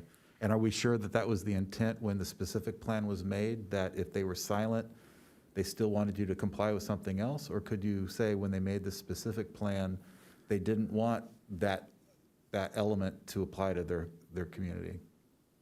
I thought, much like the municipal code, where a specific plan modifies sections, but you still have to abide by the municipal code, I think the concept was long ago the same. I can't speak for each one of the specific plan intent, and we're adopting this, or I should say the council will be adopting this through ordinance, so it'll ultimately be up to them to decide. We're just making a recommendation to them of what we think would be right. My feeling also, I'm looking at, we just reviewed the Cardiff-specific plan on a case just a couple ago, and they, in that instance, said everything that is not on table 3.1 is expressly prohibited. So I think if they want to prohibit something, if they want it to be interpreted that way, I think, I know several people worked on our specific plans, and they were very, very precise in their wording. So I'm all for consistency. I just want to make sure that we're not inadvertently trying to modify what the intent of the specific plan was in the first place. yeah. So I guess I wanted to just clarify also that, when our focus is obviously on the standards themselves, and those standards we're writing, and we're not changing the specific plans to create standards within those. And so we want to make sure that we're referencing these standards. What I found when I was going through this specific section, is that there wasn't this cross-reference between what is that hierarchy. And so there are some places where, if you notice, so the Cardiff one, for example, it's still in there. It says, except as otherwise specified herein, the provisions of Chapter 23.08, which is design review, of the Encinitas Municipal Code shall apply to the Cardiff by the Sea specific plan area. The exception was 23.08.100. So that is the section that's being modified, and that's the one that says design guidelines themselves. And so when we were referencing those two, 23.1 or 23.08.100, is when I added the sentence about the design guidelines that are in the standards and guidelines are superseded by the design recommendations in this chapter. So that's one thing. And then Chair Ehlers brought up which one's the hierarchy. And so I think that's where that clarification needs to come in with those that are we still applying the design guidelines in the others, or do we even just ignore those for these two specific plans, which is getting to Planning Commissioner Dalton's comment of continuing on with exclusion of design guidelines that are not within the specific plans themselves. Does that make sense? Do you want me to say it again? So section 2308.100 is design guidelines. is the design guidelines, and the Cardiff specific plan Excluded them. excluded them. Are they still excluded now from the Cardiff-specific plan? That would be the intent, to still exclude them for design guidelines only. The reason why we struck it is because we're changing 23.08.100 to say design standards and guidelines. So it's now including both. So we didn't want to exempt that whole section. So that's why we added the sentence that says the design guidelines that are contained in the standards and guidelines are superseded by the design recommendations, which is what it's called in the Cardiff-specific plan, contained in this chapter. And so this would be a case where the capital D design, capital G guidelines would be a very clarifying way to state it, because the lowercase here, you scratch your head, well, do they mean the whole section or just the guidelines or the standards? So, Yeah, I totally agree on that one. They need caps. They need to be like a hard concrete thing that's understood by all. Because I read that, you see that in lowercase letters, it's like, these design guidelines, those design guidelines, it doesn't have the same gravitas.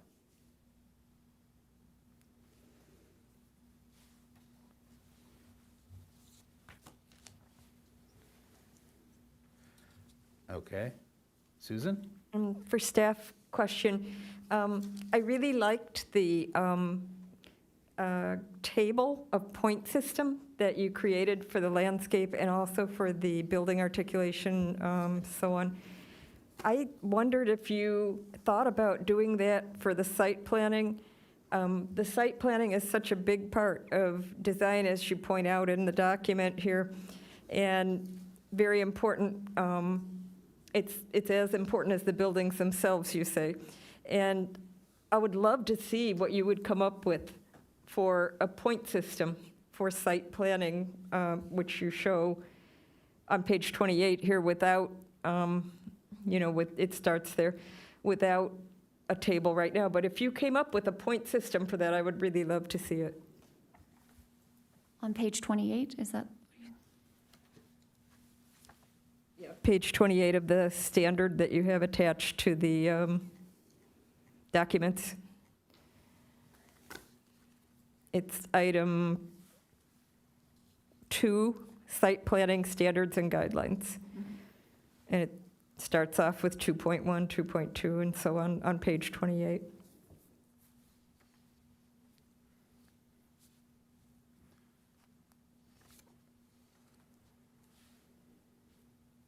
I would agree that the site plan elements would benefit from that. Do we want to walk through and start digging up any of the sections that or any wording we think is subjective, and maybe any other general comments page by page, and starting on maybe page 10? Is there anything before page 10?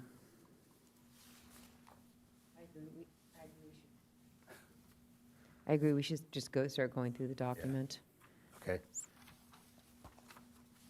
So I would throw out on page 10, section 11D. It says these features can include, and I think it should say shall include. Can, I think, is like may. Are we looking at November 18th? Yes. Yeah. Yes, we are. And page... And by the way, thank you for generally keeping the pages the same. It's almost exactly. I tried. You saved me hours or I think I'm minutes off by or- like 2 pages on the guidelines. But it was easily tracked, so Yeah. thank you. Okay, so what page are we on? Page, I guess it's actually page 11. Okay, there we go. I'm sorry. Sorry about that. Okay. That was the confusion. 11D. 11D, not the very first paragraph of Okay. 11D. These features can include the following. And I think, do we want to say shall, or it says at least 3 features, or we could shall provide and exhibit at least 3 features that clearly, and so are we saying 3 of The following. 3 of the following, yeah, You so can just combine those 2 sentences. combine those 2 sentences, get rid of the can, that's all I'm saying. Can. Anything else on that page? Well, what if they could think of a better feature that is not on that list? Are you saying that these are the only 5 features you want to see in the city? No, I think what we're saying is they have to pick at least 3 of these. If they want to put a 4th on, they're welcome to. Or whatever else. I think it's saying they have to pick at least 3 features that create the variety. Yep. And that those features can include any number of these following things, but it could also include more. Yes. Yeah, it says at least, I think, right? It does. Yeah. So it can include a new 4th feature that the code has not anticipated, and a 5th and a 6th. But I'm saying when you take the word "can" out of that final sentence, these features can include any of the following. But if it says these features include any of the following, it seems like you're limiting the features to only that list that you're including in the text. If you want to add a sentence that So- clarifies that you can do additional features beyond this, I think that would be good. I don't think we're trying to tie the hands other than to say some minimum performance level is basically what I read that as, but I understand your concern. So is the concern that the 3 may be something other than these listed? Yeah, I'm agreeing that the first part of that is correct, that you want to have 3 features that creates the variety. I agree with the way you've written the second sentence there that says these features can include any of the following, and then you give a list. But by saying they can include these, it's not saying they only include these. And so I think the way you've written it allows someone to propose a new feature that you didn't list down here. But if you take out the word "can," it says these features include the following. And it would imply that you only get to select from those features before you, to comply. Well, and I think the intent of the way it was written and the objective intent was that you have to pick at least 3 from that list. Well, That, it would have to be objective in the end. So. does it say that? It doesn't, because I'm reading it the same way Steve is. I mean, I almost feel it should say may. These features may include any of the following. Or maybe selected So from. I think you Chris could, had a I think you comment. could just say, comma, including any of the following, and attach it to the sentence. Yeah. And then you take out a can or a may. Strike out these features can. Right, and just say, designs, and comma, Comma. including any of the following. Yeah. Doesn't that do just what you, Steve, you said you didn't want it to do, which says you must have these, here's 6 things, pick 3 of them, And, you know, and, you know. I My think we goal is did just to wanna make sure leave- that they can do something more than just that list. And so I think I would recommend an additional sentence saying, beyond the 3, once you've met this, you can add more. You know, But that's- I'm not debating whether they provide 3 or 4 or 5. I'm just saying, of the 3 that they provide, Oh, they can be off this list, or they could be a third, the third one could be something that we didn't think of, and it creates variety in the building. yeah. My concern is that that is subjective in nature, and we need to make it objective. So I think of some of these standards that we're putting in place as minimum performance standards, that applicants can go beyond that and add new and interesting features. But in order to guarantee we get some level of minimum performance in design review, we have to put some minimum performance standard. Because we wouldn't be able to measure, because that's what it's trying to do, like when you look at the windows and doors, like of at least 2 variations of these aspects of windows, or, so if they came up with something else and they said, well, I changed the door location, is that enough of a variation, I guess is the question. And so we're trying to be specific on what that variation would then look like. Without being specific about how that variation looks, I guess is the. Can I say something? Just reading it from an outsider? How I'd interpret it? Is that okay? Yeah, that's awesome. Thanks. Okay, so it says provide at least 3 features. So are they being limited to the ones listed and you have to choose 3? Okay. Yeah. I mean, that would be the objective nature of the requirement. So what if you put, And Steve wants to allow more freedom, I believe, to use a yet undefined feature for one of those three. And I'm saying that breaks down the objective sense of it. And so we would certainly allow a fourth feature to be added as long as they meet the three from the list. Gotcha, okay. So is there a specific aspect of a house design that should be included to help with this? That unnamed aspect? And you can think about it, we can come back to it. Yeah, I don't have anything, I'm still, when I read this, I get to the point where it says, these features can include any of the following, which, you know, I kind of read it as Steve was hoping it could be, or might be read, which is like, well, I could take from these three here or a fourth one, one that's not on the list. So I'm reading that as kind of a little wishy-washy. It's as if These they're features, examples. We could say these features must include three of the following, or something like that. You could replace That's my these point. features just with examples can include the following. But that's subjective is the problem, I think. That allows interpretation to enter into the decision. And all we're doing here is a minimum performance, but we're just trying to meet state law. Is the problem. Yeah, but you see, you characterize it as establishing a minimum performance, but what it's also doing is driving the best performance down. Because, you know, what if you don't, maybe the designer has developed a way of not having garages visible from the street, so now they don't get that as a variety of features. Maybe they come up with just a better innovative way of saying this. I think at the front where it just says at least three features that clearly and obviously distinguish them from other houses. You know, if you look at three houses and you can't point to three features that make them clearly and obviously different, that seems like it. That is subjective, though. If, you know, whether it is actually clearly and obviously distinguishable enough, right? Somebody may think that I changed the color of my door on this house versus that house is enough, versus I've changed my sill heights and my roof pitches and my garage location.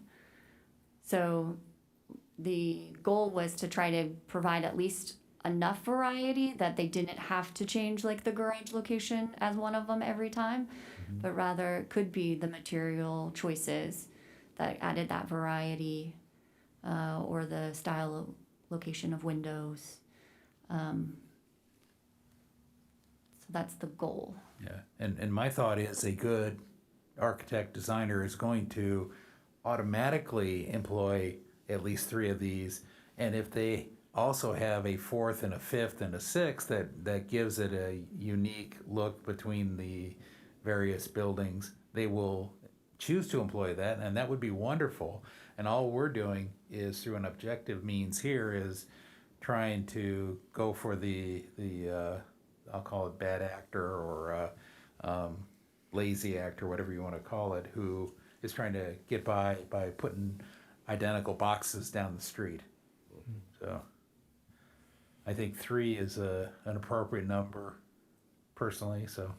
So to clarify, if it was, you know, to make it more specific that these are the three need to be from this list, then my recommendation would be to after from other house designs, comma, from any of the following or from the following. Yeah, must be or shall be from the following. And if we wanted to add a sentence that says, additional differentiating features not listed here can be added in addition to meeting the minimum of three, beyond the three.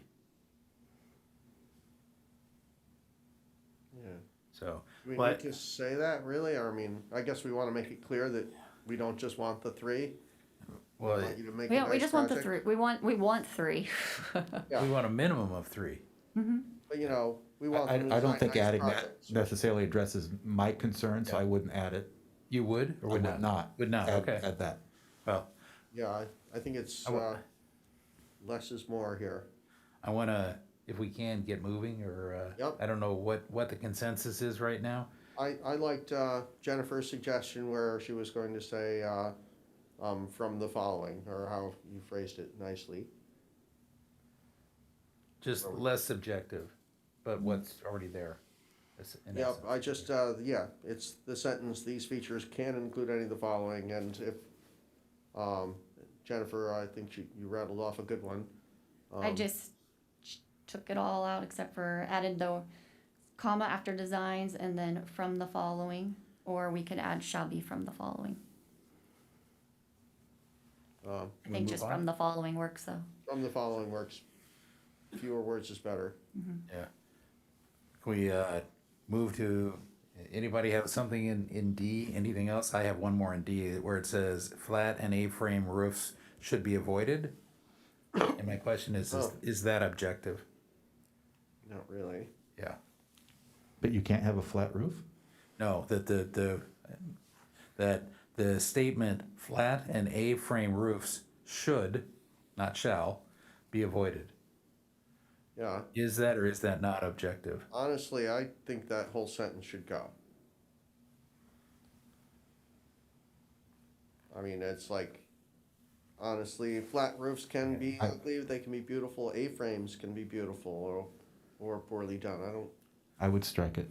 I would strike it too, because I think that it says flat or A-frame roof should be avoided unless appropriate to the architectural style, so it's all Yeah. subjective. It's all subjective, I agree, so. And I don't have a problem with flat roofs. I think that's probably a carryover from the old guidelines or, Yep. yeah, so, okay.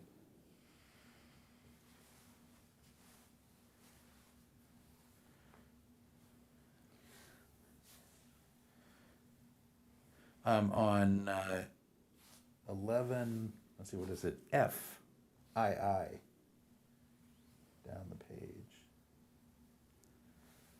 We describe the plane offset, but we don't give any minimum percentage for the overall plane. And I would like to establish, again, a minimum performance standard that the smallest plane must account for at least 20% of the overall elevation. And what I'm trying to avoid is a 95.599% with a little notch in the lower corner behind a bush that says, Yeah. hey, we moved it back a foot there. I remember one of my earlier recommendations I was pushing for was to have 3 planes, 40%, 40%, and 20%. And that would force people to do something interesting. Yeah, But- and I'm kind of, you can have multiple planes, and I'm saying any one of the planes, the minimum plane must account for at least 20%. That means the next plane is going to account for 21 or 30, the next one 45, and I don't want to set it 20, 40, 40. Right. We'll get the exact same proportions in every plane, you know. I want to leave the freedom, but I just want to establish that it ain't a plane unless it's 20% of an elevation. And do we want to, so it could be, 12-inch little cuts that add up to 20%. Boop, boop, boop, boop, boop. I guess, yeah, doesn't matter. It's, I do like the percentage though, and I totally support that, because, yeah, we don't want somebody just nipping off. I would support that. Okay, I'm not seeing any objections from others, okay? Anything else on page 11? Yeah, I think.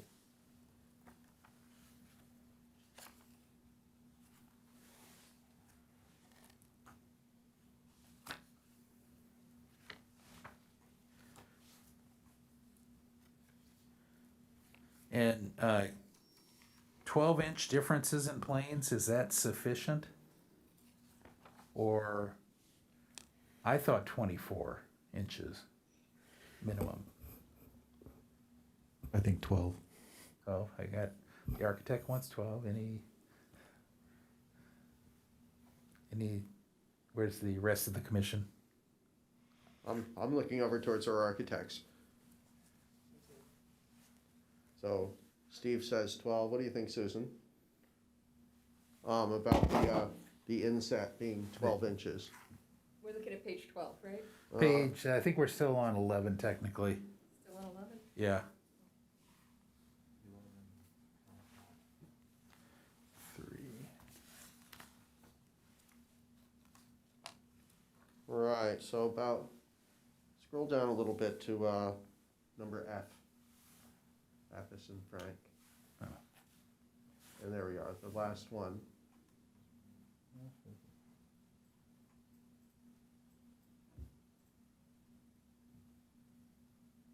I think it's okay. 12 inches works for you, okay? If the two architects are there, and I think we got a majority, minimum, yeah.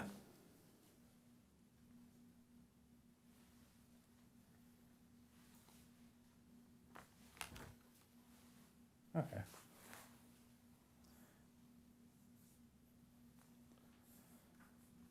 Moving on to page 12. Do we, I kind of ran into definitions here. I mean, we have children's play area, we have a family picnic area, and we have a swimming pool. Right, I'll say we know what a swimming pool is. A family picnic area, a children's play area, should these be defined? Yeah. Because, you know, it could be pretty minimal. It's like, you know, if somebody builds a complex with 100 or more units and puts in a swing set, that's a children's play area. And also for the family picnic area, are we thinking we want it to include grill facilities or just put up a table, picnic table? I don't know. So I agree. It's just, Right, I agree, we might need a little bit more.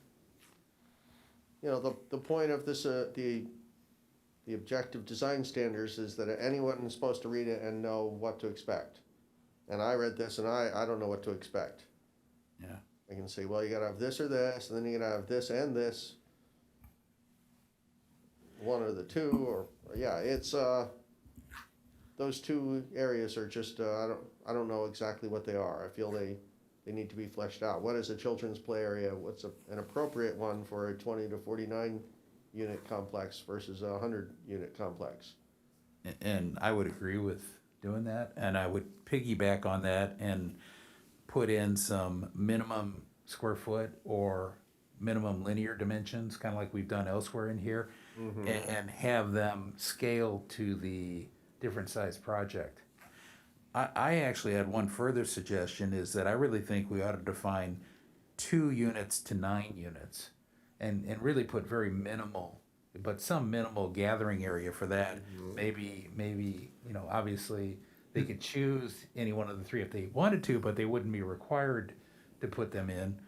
And then as you go from 10 to 49, you might have a children's area of 500 square feet with a minimum distance of 20 feet across, or a family picnic area equivalent. Then when you go from 50 to 99, it would grow to 1,000 square feet with a minimum 25 across. And then when you get into 100 or more, I'd do something like children's area of 2,000 square feet total, same cross-section size, but it could be split into 2 or more separate areas, you know, 1 or more separate areas. And so kind of as we grow in project size, and then I would make each one, you could pick, like for the smaller one, you choose, like the I'm saying 10 to 49 units, you would, I'm sorry, 10 to 19, for whatever. For one level, you would choose one of the 3 options. The next one, you'd choose 2. And for the 100 or more, you'd have to do all 3. So it would set a minimum size standard. It would set what they're choosing from. And I totally agree with defining what the difference is between a children's area, a picnic area. Pool is probably pretty standard. Just a quick question. I see, you know, we have these 3 categories, you know, the play area, the swim pool, the family picnic area. What about a fitness trail? Why doesn't it show up there? Is that because these three areas are in our original documents? Is that why we're looking at those three? Is that, Probably. so Probably, we yeah. couldn't add like a fitness trail as an option, or, you know what I mean? Yeah. Because like kids do like fitness trails, they do. And so do adults, so it could cater to both, you know? So could we give 4 choices and have you choose, in the smallest one, you choose 1, in the next size up, you choose 2, and in the big size, you choose 3 out of the 4? Steve, do you have a comment? You hit your button. I'm sorry. I guess I'm going a little back to your comment about 2 to 9 units. There's already a common open space requirement, right? So I think at that scale, 2, 3 units, it's too much to say that they have to put a bench in or they have to put a monkey bars or whatever. They've already have to provide open space, and I'm comfortable starting at 20 personally. The square footages you count I think are too high, but I could see a point system here and say you get 5 points for a pool, you get 3 points for a picnic area, and you get 3 points for a playground. Okay. And then at 100 units, you've got to provide X number of points. Because I guess one of my reactions is pools could be pretty pricey to maintain. A few years ago, we were being told that we're in a drought now.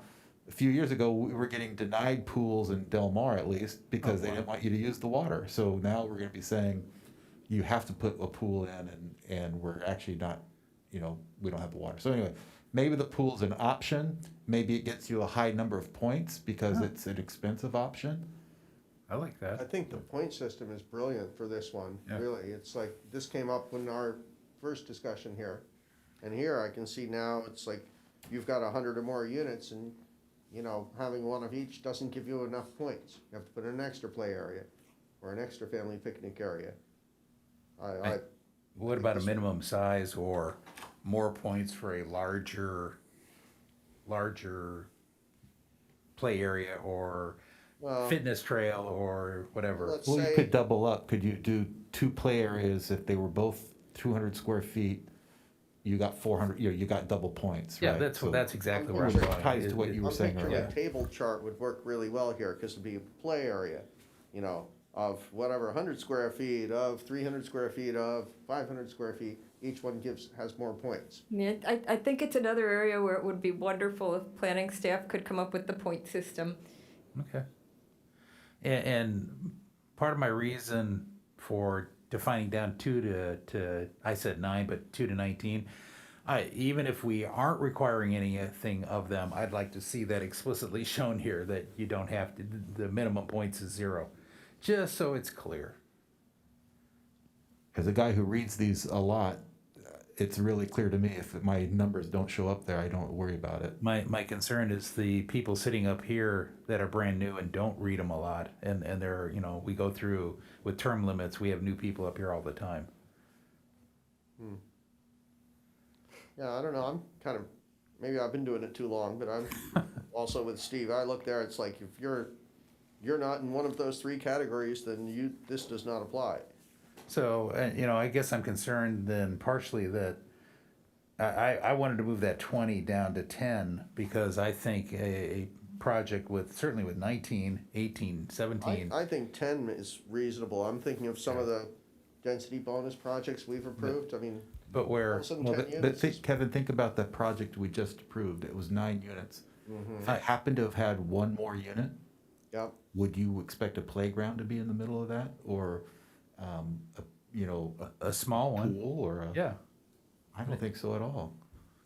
I think that, why 20? What's magical about 20? I do think let's raise it then. Let's put it to 50.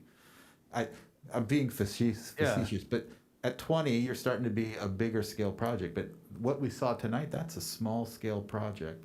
And at if it was just happened to be 1 more unit, I don't see why you would be putting a playground in that. But I think you're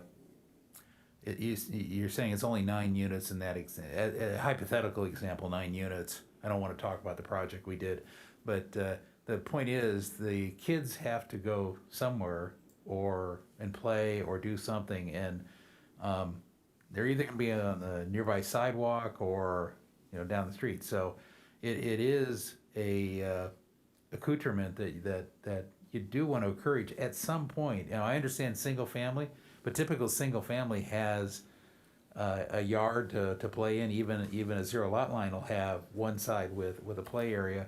So now we get into what do you have to do when you're at 10? And I think 20 is too large. I look at how many units were in Iris? Was Iris as an example, but maybe it was over 20, but it wasn't much. Yeah. I want to say 18 for some reason. It was in the teens, I think. Yeah, it was in the teens, and I think of Iris as my example, and it definitely had a play area. I didn't approve it, but I remember looking at it in several examples. So, my personal belief, I think we need to bring the number down. I think 10's a more appropriate number. I have two clarifying questions. One is kind of more of Anna. So if it's a single family development right now, so outside R30, so if it's a single family home or multifamily development, right now all the code says is that the following recreation facilities shall be provided. I don't see standards for minimum common open space. Is that correct? Correct. There is not a requirement for minimum common open space, especially for single-family zones. And this has historically been waived. This requirement has been waived because single-family detached homes on single lots have been proposed within these zones. And because they provide private backyards and things like that, they've been waived historically. But you're correct, there is no common open space requirement for these zones. So only R30 actually has the common open space, but however, these recreation facilities are in the code currently. More than happy to create the point system. My second question is other amenities. So again, I did just use the 3 that were in there. But as somebody that does live in an apartment, there are lots of different amenities that come with living, even in a single family development I've lived in the past. Like there's lots of different kinds of amenities. Is this something that you would be more open to, different kinds of amenities other than these 3 that you would like to see? And if so, what does that look like in your mind? And also, what does a children's play area look like to you? And what does a family picnic area look like to you? I just want to comment that more detail about the point system, the better, because, for example, a children's play area could be a splash pad, but that's not really usable like in the middle of winter when it's super cold, right? But so different points for different kinds of options would be really great. A children's play area could be a series of boulders that kids climb on instead of swing sets and slides. So there are variations even within saying children's play area, So I think the more detailed point system you come up with, the better results we'll have in the long run. I think children's play area is something that calls out for a definition. A children's play area consists of a square piece of ground with various, Sandbox. yeah, a sandbox. It's, I'm sure there's some verbiage we can track down on the internet that would meet that need. I mean, likewise with the family picnic area, we just need to, so the definition would say that yes, it will have something, and that could say boulders, it could be swing set, it could be, a thing to play on. It's not just a 10 by 10 square piece of ground that, well, your kid can go play there, and play marbles or something. And another aspect of it is ADA accessibility for a children's play area, So there's all kinds of things, you could give points for ADA accessibility.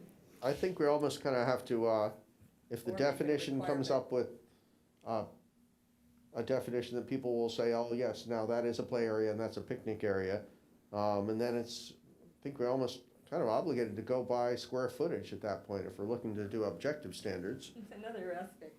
Well, it should be this big, and this, if it's dinky, then you only get a point. If it's big, then you can get up to 3 or 4 points, and let's say you have to tally up to whatever, 20 points, or different pointage for different size Different developments. size, yeah. So I think we want to answer Jennifer's question. let's- and- what and, is- Chris, Jennifer, can go you- ahead, Chris. I was going to answer Jennifer's question as to whether we'd be open to other ideas, and I would say definitely.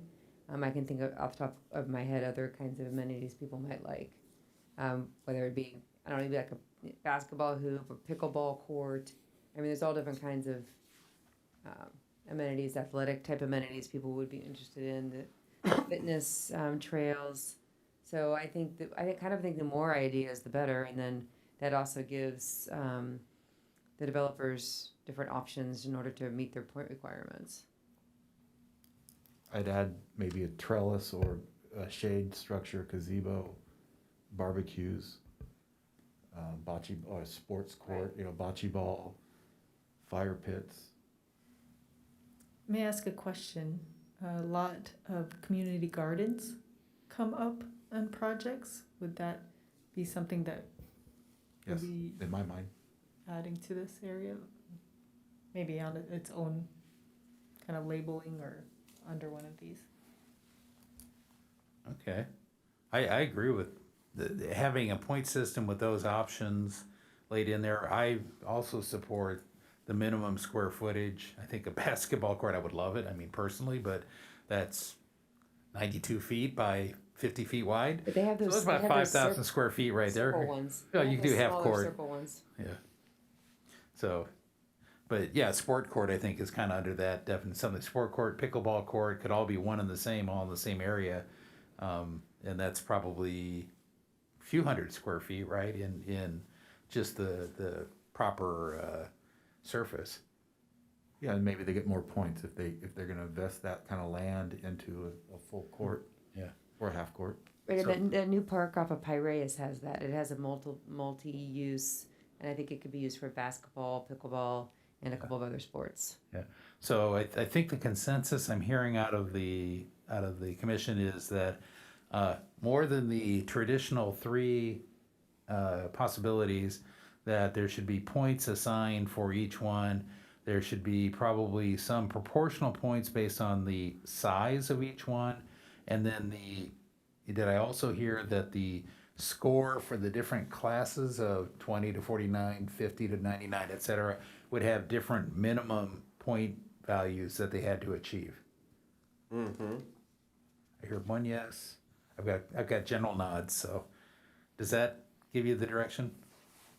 So we will change recreation facilities to amenities. Okay.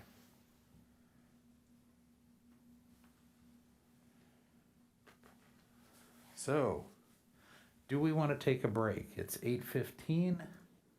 We could take a quick, do you want a 10-minute, real 10-minute break, or a 15-minute, real 15-minute break? 10. 10. Ten's fine. Okay, so we'll meet back here at 8:26.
we'll see if we can get people gathered up.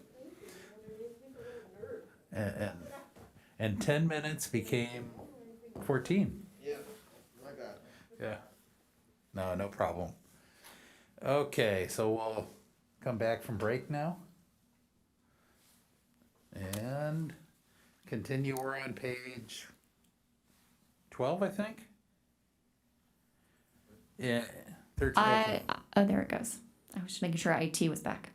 Yeah, I was good. Yep. So what, I think we're in section 4 on page 12, right? Where we start the downtown specific plan. It says Encinitas downtown, but isn't it downtown Encinitas specific plan, just to be DESP?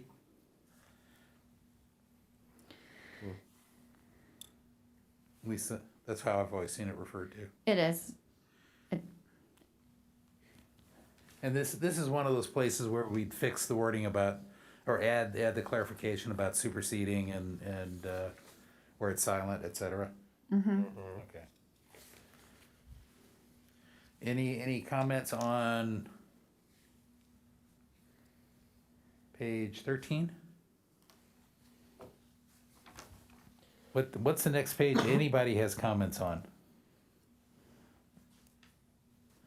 Can we go to 14, 15? Just stop me if I go past something. 16, 17? 18. It's amazing how break makes people far more 18. I'm kidding. We'll go through. Now we're into the resolution on page 16, 17, 18. Okay, so page 18 is the cover page of the new design standards and guidelines. 19, and I think 20 is the table of contents. Blank page on 21. Anybody want to comment on a blank page? Okay, I guess not. And so starting on page 22 is the real text. And that's another place where the superseding and silent. And then I think all through this, we already said we're going to make sure we're clear about design guidelines, design standards. So, okay.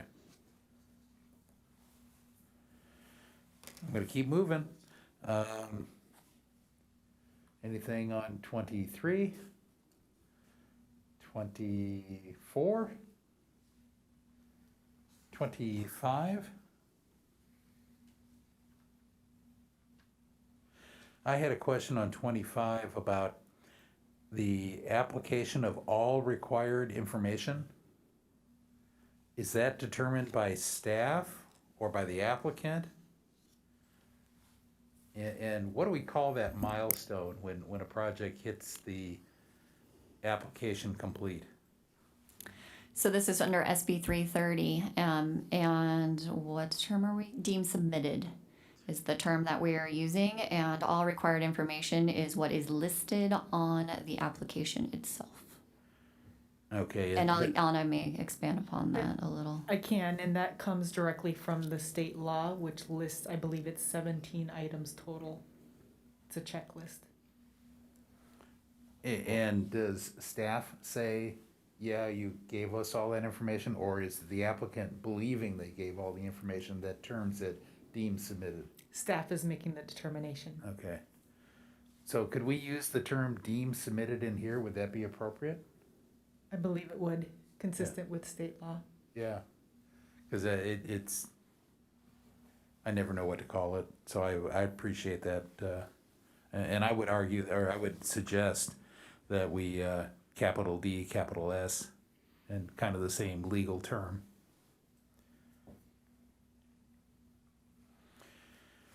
Anything else on 25, 26?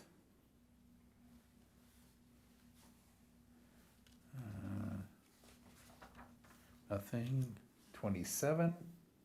I have a question on 1.7 here, where it says, all projects must comply with the objective design standards unless the applicant requests an exception or modification. what kind of exception or modification are we talking about here? Because aren't they complying with these objectives, design standards and guidelines no matter what? So anybody can request a variance or any other kind of exception, and then they would apply for that applicable discretionary application. As well as waivers through density bonus. And if I'm not mistaken, this red modification indicates, Barry, you were involved in this. Is that correct? This is Barbara. Barbara. Barbara? Oh, sorry. Oh, Barbara counts? Yes. I saw our attorney. I assumed it was you, Barry. Barry had the pleasure of reviewing the ordinance and the resolutions and the staff report. Oh, okay. Barbara reviewed this one. Wonderful. Thank you. Okay, is there a change that we're, Nope. No? Nope. Okay. It was just. and I missed weren't this- I'm sorry, I got to back up 1 to 1.6 if we can. No worries. I was trying to understand the buildings that contain 2 or more dwelling units. Is that projects or buildings? In other words, are we talking a building with 2 units in it, or are we talking a project with 2 single-family residentials in it? It should probably be project. Okay, Well, that doesn't make sense, because then it would be projects which include projects that contain 2 or more dwelling units. So projects usually don't contain projects. well, I think we're saying instead of buildings that contain, it's projects that contain. Because buildings to me mean a single building that was subdivided somehow into 2 units or more. I think this is trying to mirror SB 330. But- Yeah, Jennifer nodded yes there. Can we pull up page 26? Because this is, Yeah, I think you're just saying, instead of changing it to projects with more, that contain 2 or more, you just strike Right. buildings, you strike the word. So the whole thing says objective design I standards see. apply to housing development projects which include 2 or more dwelling units. okay. So we just eliminate the word buildings that. Yes. Good. I just didn't And want to can- be like and contain. projects which include projects, because that would, Yeah, so I agree with you on that comment, I think everybody does, so. that was a good catch. And then it says townhomes. Should it include condos also? I'm trying to understand what the significance of a townhome, to which to me is a 2-story row house and only a 2-story row house. And isn't the intent here to have the applicability to condos also and any multi-family unit? Apartments, condos? So condos is just a word used for a multifamily structure that's been separated and sold off the units themselves, and whether or not it has airspace, et cetera, with it. Okay. So it's not necessarily like a townhome, which is more of a type of attached dwelling. I'll look again, but because I'm trying to remember where I got this from exactly. But it could be that we could just say 2 or more dwelling units and then attached on the same lot or occupying multiple lots. So let me look again at that section, and then I'll Okay. get back to you. Okay, perfect. I think dwelling unit kind of covers it as well. Yeah, it's more general. I was worried townhome was very particular and could be misconstrued. Does it include group homes that I think we treat currently as commercial? And are those considered residential projects relative to SB 330? It would include housing units, those that we consider housing units. So I think you're talking about like residential care facilities. Yes. So in this case, we're talking about transitional housing and supportive housing because that is consistent with state law in regards to it being considered a multi-family dwelling. And what about like the projects we've approved recently on single-family zoning where we do it through a major use permit, and it's a residential care facility, but it's technically through a use permit.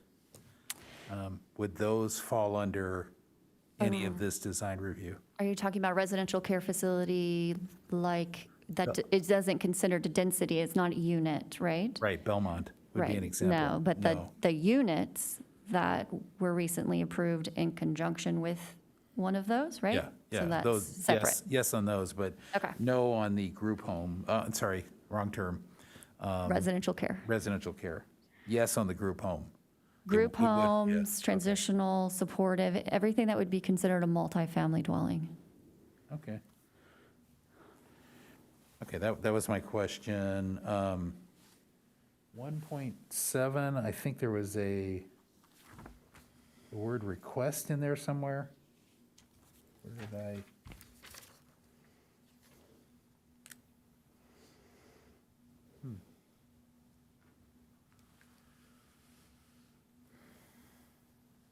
Okay, no, I'm good.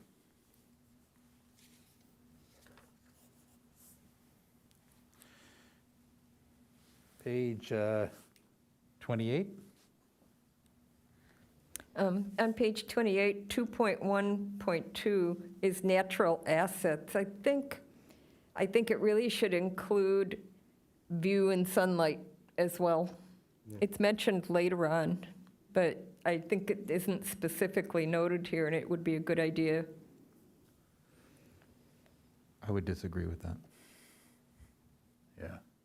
And is that within the bounds of what we're doing here tonight? I would like to try to contain our modifications to just the standards and what we need to do to adopt standards tonight, and not change the guidelines themselves. Yeah. I personally would not agree with the view. The solar access, I think, is elsewhere. I think the guiding principles is pulled out of the general plan, flowed down to here. I think in my case, I think solar is covered elsewhere, access to light, but State of California covers certain aspects of solar compared, like tree shading. But if a city wants to be more inclusive about what it covers, they can be. But they have to put it in writing. They can't just say, you can't block your solar for access for your neighbor by putting up like a 2 or 3 story structure or a 2-story with a mezzanine or something. So I think that it is an asset. Sun is a huge asset because it's free. It's free energy. It's free light. It's free warmth, passive solar, whether it's passive or active. Sun is free, and it's from nature. It's not something we manufacture. So it's a natural asset. I also think views, natural views, such as the view of the ocean or the view of a mountain or whatever your views in the view corridors that are established for the city, would be a natural asset. It's not something that's manufactured by men.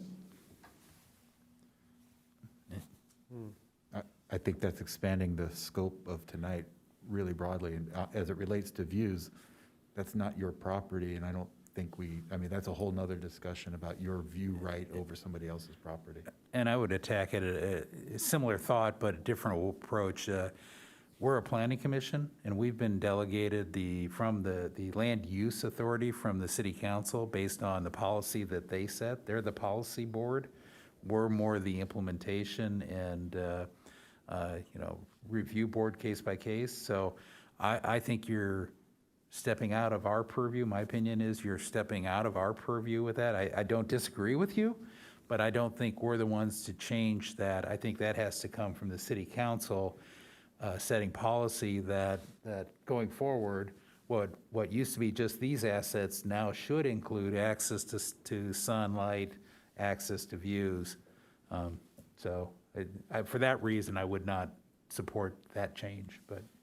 Once we get into a view ordinance, we're really opening up a big can of worms. I mean, there's, Delmar has a very, very strict view ordinance view protection ordinance, and, I've talked to a lot of people there, and it's nice if that's you, this is your $1 million house and that's your view, but it's a nightmare if you're anyone else. Well, when it comes to certain things, whether view or sun, I think things like sun are probably even more important in certain ways, because you're talking about taking away someone's right to generate energy and someone's right to have passive solar heat in winter for free, and to have light for free during the daytime when the sun's shining. And so I think it's a pretty big deal. It's a pretty big asset. It's not a little thing at all. Sun is a very big deal. Here we have 2.1 guiding principles. And so if we're not going to include the sun as a natural asset, well, I don't know, that sort of leaves it a little bit too wide open, in my opinion, for, it not being covered as one of the natural assets that's protected. I mean, that's kind of under 2.13. The impacts on surrounding uses, both existing and proposed, shall be considered in the project site plan. And this is about site planning. I don't know, I just, I feel, I agree with Bruce and I think Steve on this one, that it's outside the scope of what we're doing right now. I don't think if we put in a solar protection ordinance, it shouldn't be in our design guidelines per se. It should be an ordinance from council. And there is, of course, within here, later we'll get to that section about solar, and I think it said something about maintaining 50%.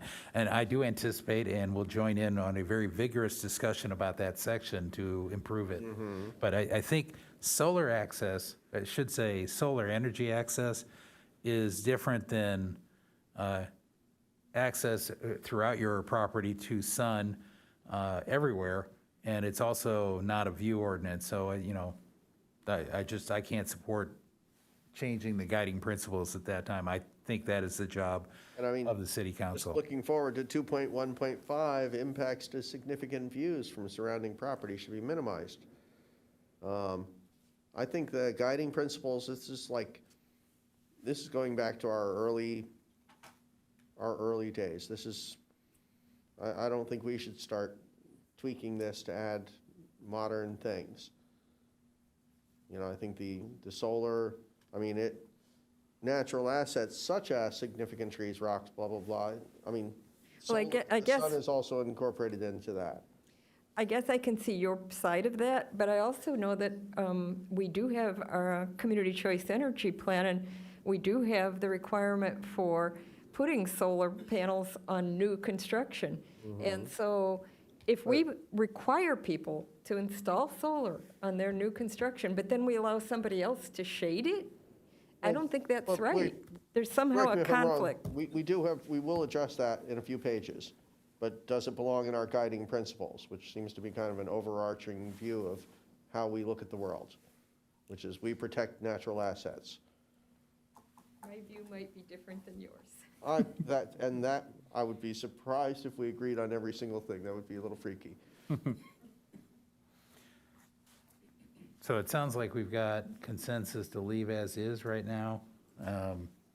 Anything else on page 28?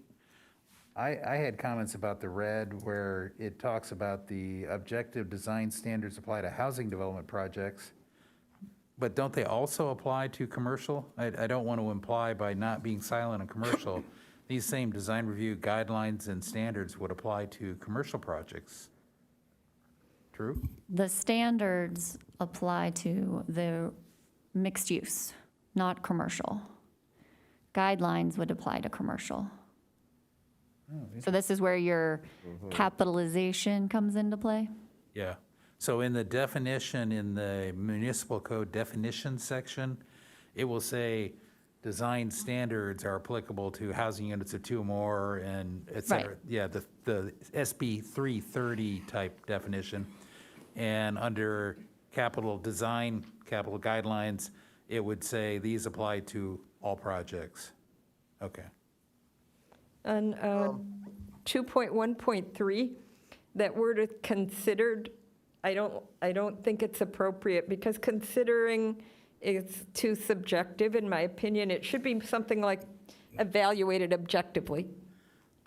But understand that we have a combined document here, and the document is both guidelines, which are subjective and known to be subjective, and standards, design standards, which are objective. And so this document applies subjectively to commercial projects. So that's why it's set up that way. You'll see the guiding principles, you'll see the standards, you'll see the guidelines, and only the standards are the objective ones that apply to the SB 330 residents of projects of 2 Think or of more, et guiding cetera. principles more as policy guidance, and then the standards and the guidelines are what you're looking at for the details. And then in this case, what we are reviewing today is all the underlined section, which are the new aspects, which are the standards. The objective standards is the goal. Would it help clarify if we change the word guiding principles to policy principles? You don't think so? Okay, as long as we don't think that guidelines and guiding will get confused. But I think with the capital design guidelines, design standards, that'll help immensely. That's gonna help a lot. When we do the definition, do we want to, because section 2.2 specifically refers back to this little list at 1.6 that we just talked about. Do we want to then take what's here at 1.6 and bake it into the definition? I think when it comes to the definition, we want what are our design guidelines, what are design standards. I don't think we need to get into the applicability, because the applicability may change and probably will change as other projects get included into this. So the applicability is already here. I don't want to see that baked into the definition. As long as it's defined in the document somewhere, and commercial is clearly defined of what's applicable to commercial. And this And was I didn't see that. That's my thought. yeah. Well, this But is, I understand, I agree with your comment too about don't put the applicability in the legal definition, just legally define it, and the applicability will come in the yeah, I mean, this section. the definition of those two is going to be really, really critical. And we're counting a lot on Jennifer Gates to come up with something brilliant. Any other comments on that from the rest of? Nope. No, okay. 29, want to move on to 29? I have a comment about 2.31D, or I'm sorry, B is in boy. For projects of 4 units or less, buildings shall have main entries facing the street. I could imagine an infill project that has 2 units that face a street and 2 units that are behind those off a common driveway. Are we saying that you could only stack the units if they all had street frontage? Yeah, I see your point. Say at least one. Yes.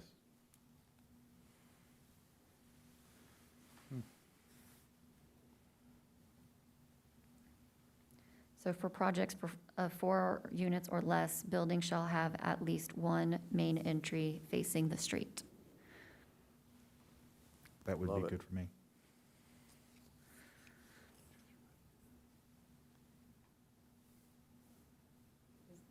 Does anybody think it should say 4 units or fewer? I don't know. I mean, grammatically, when you can count something, you use fewer, and when it's something you can't count, like grains of sugar, it's less. I agree. Sure. Sure. That's why we have a lawyer on the, English was not. yeah, don't ask the grammar questions from the engineer over here. My next concern is item F, that same standard. Mixed-use residential projects with external entries shall be oriented towards the primary street frontage.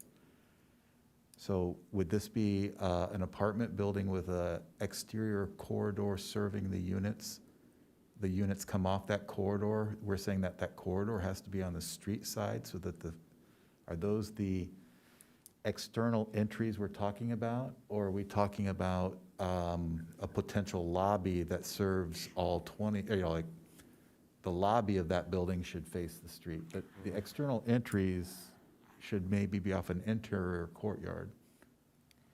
That project we saw earlier this evening, right, had external entries coming from an interior courtyard. They had windows and everything facing the streets.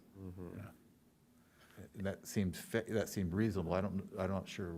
I had the same kind of question, and I wanted to make sure that I think this was just referring to the access to the residential units, or I should say, access to the doors to the residential units, that there should be some obvious residential entry. And then I questioned, is that separate? And I think the intent here is to have a separate entry for residential from the commercial in a mixed use. So I think I'm in total agreement with what you're saying, Steve. I think I'm even going a step further and trying to clarify this, of what the real intent was. I think my belief, the intent was to have obvious from the main entry of the building that there is a residential entrance there, not to each unit, but I go there to go to residences, I go in these doors, or the obvious commercial to go to commercial, and I don't get confused and walk into the commercial typically thinking have access to the residence. And I guess I'll form it in a question. Jennifer, is that what was trying to accomplish here? I'm rewording it in my head as we go. Okay. So I think what we're saying is it would be better if it in some way implied whether it was an entrance, or it doesn't necessarily have to be a closed entrance like a door, but kind of like the project that you just saw was like an access point from the primary to access the actual the units. Like a common entry. Yeah. It doesn't necessarily need to be a enclosed entry.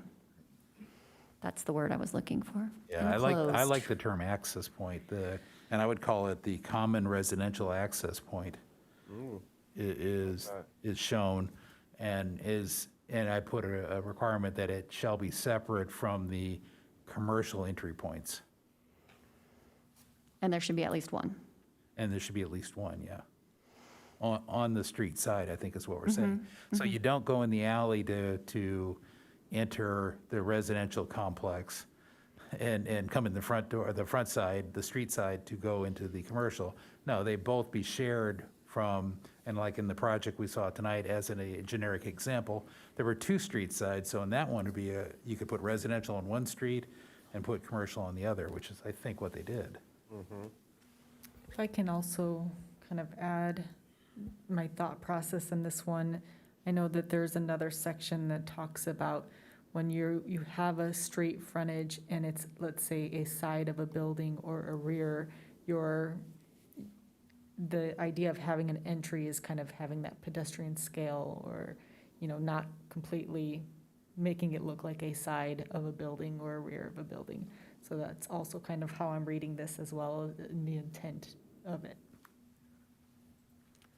Would you take out the word primary street then? I mean, if you had two frontages, we're not distinguishing that it has to be like the address side or, the primary street. You could say both streets. You really want to activate both streets in that situation, and an entry facing the street that serves the residential units, would be appropriate. That's distinct from commercial.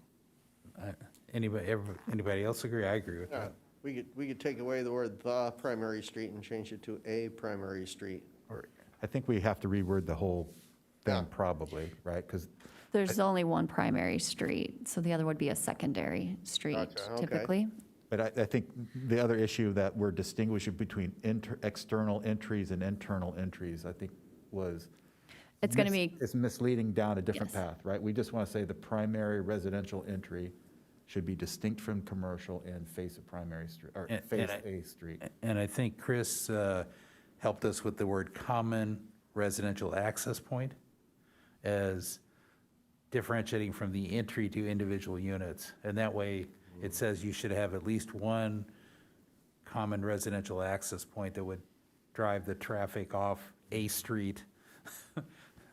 Not and you put parentheses, not alleys or, sidewalks or something, but I guess not alleys. Yeah. It could be that the main access is through the alley, but they will have one access point facing towards a street, I guess. Jennifer, we need help again. I gotcha. I'm actually trying not to have any main access, not to have the primary common access, residential access point off of an alley. I would prohibit that if I could. We're gonna say the street. Yeah. It'll be a street. Yeah, I but mean, not the one and only primary street. It could be, if it's a corner lot, it could be I mean, A if you second. any look though street what's adjacent. happened. Adjacent street might be the best word. Street Lucadia or streets. and Old Encinitas both have very active alleys, and I know like behind Pandora Pizza, there's a couple of blocks of alleys there where that is their primary access, that is their only access. I know that downtown Encinitas, the alley is now, it's brilliant to walk along. There's dozens of beautiful murals, they're trying to drive traffic to the alley. We look at Oceanside's got their art alleys. I mean, I don't want to diss the alleys, say, oh, you can't, because a lot of these projects, especially the one we saw earlier today, I think alley access is going to be very important to those people. Yeah, I think they'll always provide alley access. I think we just want to make sure that there's at least one on the, Yeah. one of the other But I streets. also want to make sure we don't say we prohibit it or frown on it or shop. But part of the reasoning I'm thinking is that you want to promote the, I'm going to get the words right, primary common access point or common residential access point. You really don't want to be on the alley because there's no parking there. That is where people go to access other places.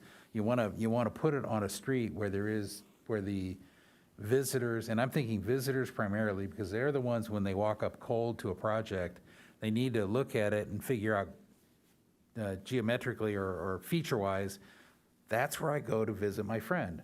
That's where I go to shop.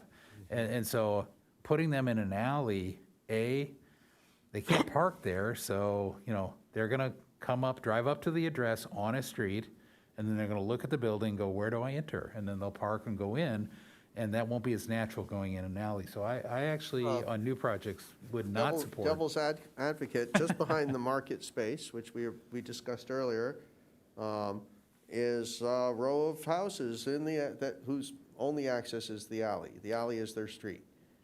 But the common access, there is a common access from the main street in between where Whole Foods was and where the beer garden is, right? Oh, yeah, no, I'm not talking about Liberty Station. I'm talking about Oh, which ones? MRKT space in Lucadia. Oh, okay. And just so that's Just to function, that's a unique distinguish- case. I don't think we're prohibiting access from the alley. We're just saying there should be a residential entry from the street, right? And then therefore, you could have a secondary entrance, right? There may be parking in the alley, and they may want to come in that way, but they're not required to. And I think Bruce's point about visitors is a important one. You kind of need to know where you're going, and we want to encourage buildings that activate the public sidewalk. Yeah, I mean, I think the core concept is we want it to be obvious where a visitor should go. We want to be obvious how you get into your home. We're trying to do this objectively, and it's like maybe it's having it oriented towards the street, maybe it's not. Maybe it's like better off around the corner, or it's, I could probably design a project in my head, but I'm sure it's possible where that's not really what you want. But, so I'm okay as long as it's not like we're not stating that the primary access has to be that way. Because again, I feel that stifles the creativity possibilities. I think all we're saying is a common residential entry point needs to come from the street. I'm satisfied, thank you. I'm okay with that. Yep. Moving on, anything else on 29? Moving on to 30? And I think this is where we get into, is this? This is where it slows down. Solar. I have an issue with 2.41. Yeah, 2.4.1, I brought it up already earlier. If you say that we're only going to protect 50%, what if my house has solar panels on it? Does that mean you get to shade half of them? I think this needs to be split out a little bit to protect existing installations. So say that buildings should be located and oriented in a way that maintains existing photovoltaic installations or solar access 100%. Could I ask for a clarification? The 50%, is that, back to the comment we made earlier, is that an existing ordinance or an existing guideline? Or is this new text with this document? Because we could have it protect an existing solar photovoltaic or existing, passive solar access 100%. But let's say it's undeveloped land, then, okay, 50% of that solar access should be protected, But I think if it's existing, that's a whole different thing. I think Steve had a question for Jennifer, I assume. It's new, and it's based off the comments that we had received about trying to incorporate solar and other types of environmental standards. So I have a So question. response to that. So in reading this, just playing a little devil's advocate, solar access, I guess, could be interpreted in more than one way. Is it access to the sun, or is it access to solar panels that are already in place? So, someone could argue looking at this, that I didn't need to have 150% of the same light that I have from the sun, or 100% of the same light I have from the sun versus my solar panels that I already have on my. Well, I think if your structure's already there and you're using that sun, you should get to keep using that sun. In other words, if you're using it for lighting or passive heat in the winter, or active systems, whatever it is you're using, you should be able to keep using. You shouldn't be shaded over. But if it's like a vacant lot, that's a whole different story. That's I'm just different. saying, I You're don't not think this is actively using fair it. enough. Yeah, I would agree with Chris's questions.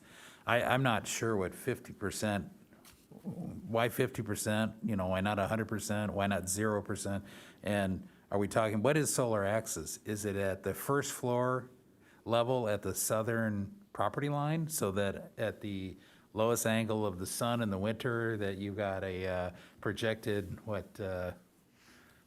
is it, 16 degree or something, whatever, the sun's at 45 degree roughly, protection that nobody can build? In my mind, that would be a taking of the neighboring property to the south. And I would argue the same thing that I said earlier. That is a policy decision. That is not a design review guideline.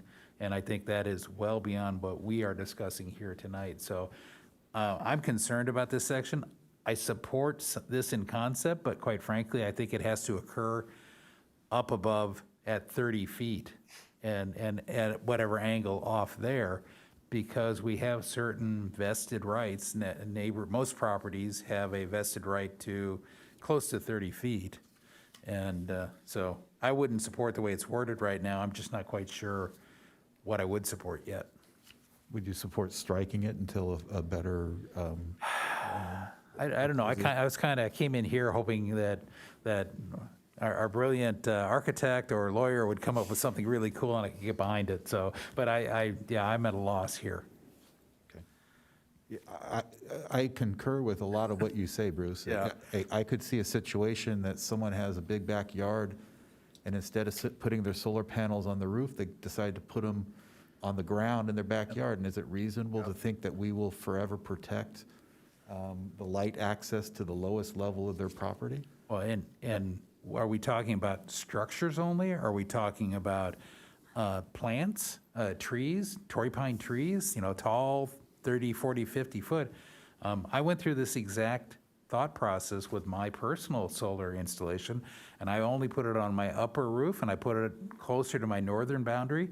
And, it's very hard for somebody to grow something that will block my light. I would make one other comment, and this, as an electrical engineer, I've gone through the calculations of how much sun lands on per square meter, right? It's about a kilowatt per square meter of raw energy. And where we're headed right now with all electric cars, all electric utilities, most developments in the city of Encinitas, most of the more dense developments do not have enough square meters on the property to power everything we're demanding that they power. Off by factor of 2 or 3 at least.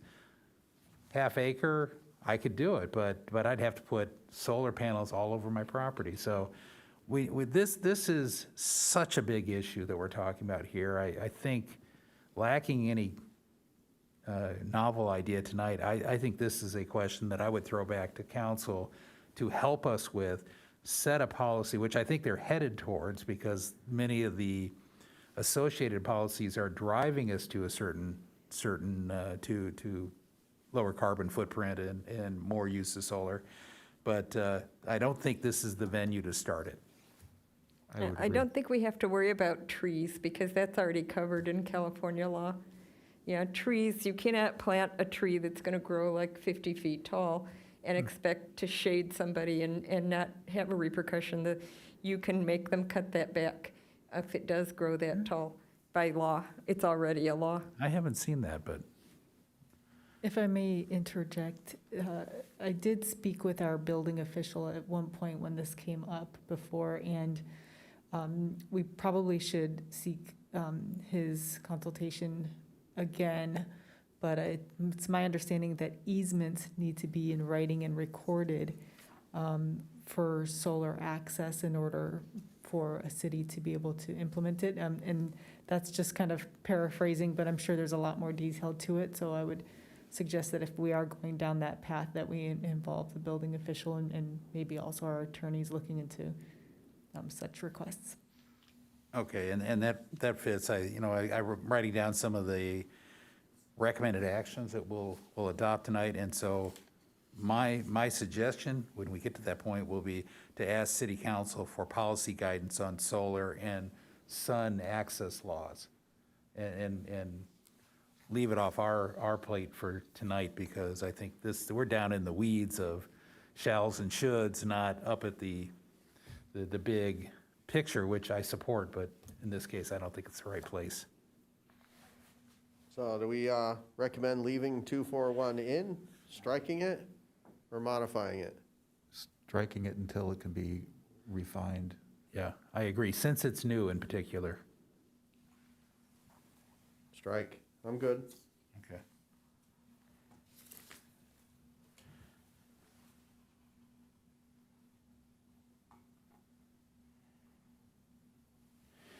Okay. 2.44? I'm on 242. Okay. I was wondering, why was it deleted? Because I actually liked that one.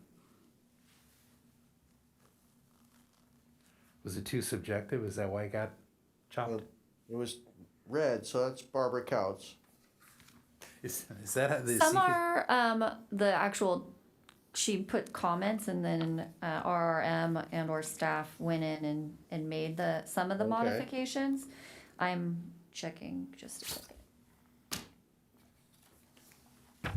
To me, those are desirable features, but is it a 100% of all entries or 100% of all transitions to outdoor spaces? Or is So it only front doors? Is it half the front doors? she said, how do you know when this standard has been met?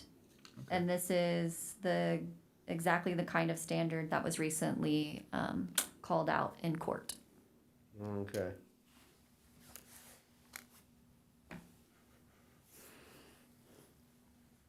So basically, it's saying it's subjective the way it's currently worded. Are we losing anything by not having it there? In other words, should we come up with a objective approach to that.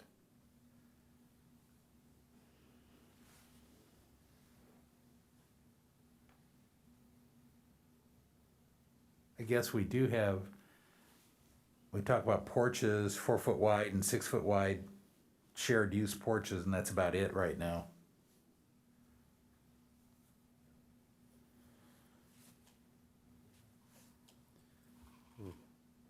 Anybody? You're okay with I'm okay with canning it. I think there's other provisions in the code that talk about offsetting planes and, you know, variations in windows and things like that. Hearing no objections, we'll move on. I'm trying to keep us moving. It's 9:15 and, I'm watching the clock too. yeah, I'm sure that- so somewhere in here, the word opportunities was used. I thought that was subjective. Yeah, 243, 243, third line. yeah, shall provide opportunities.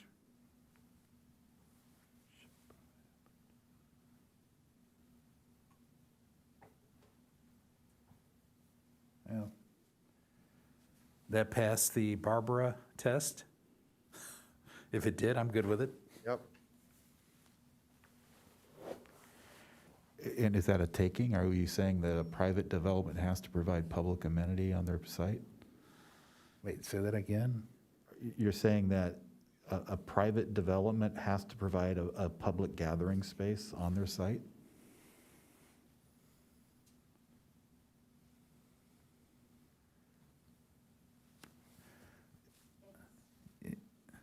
Maybe instead of public use, it should say common use?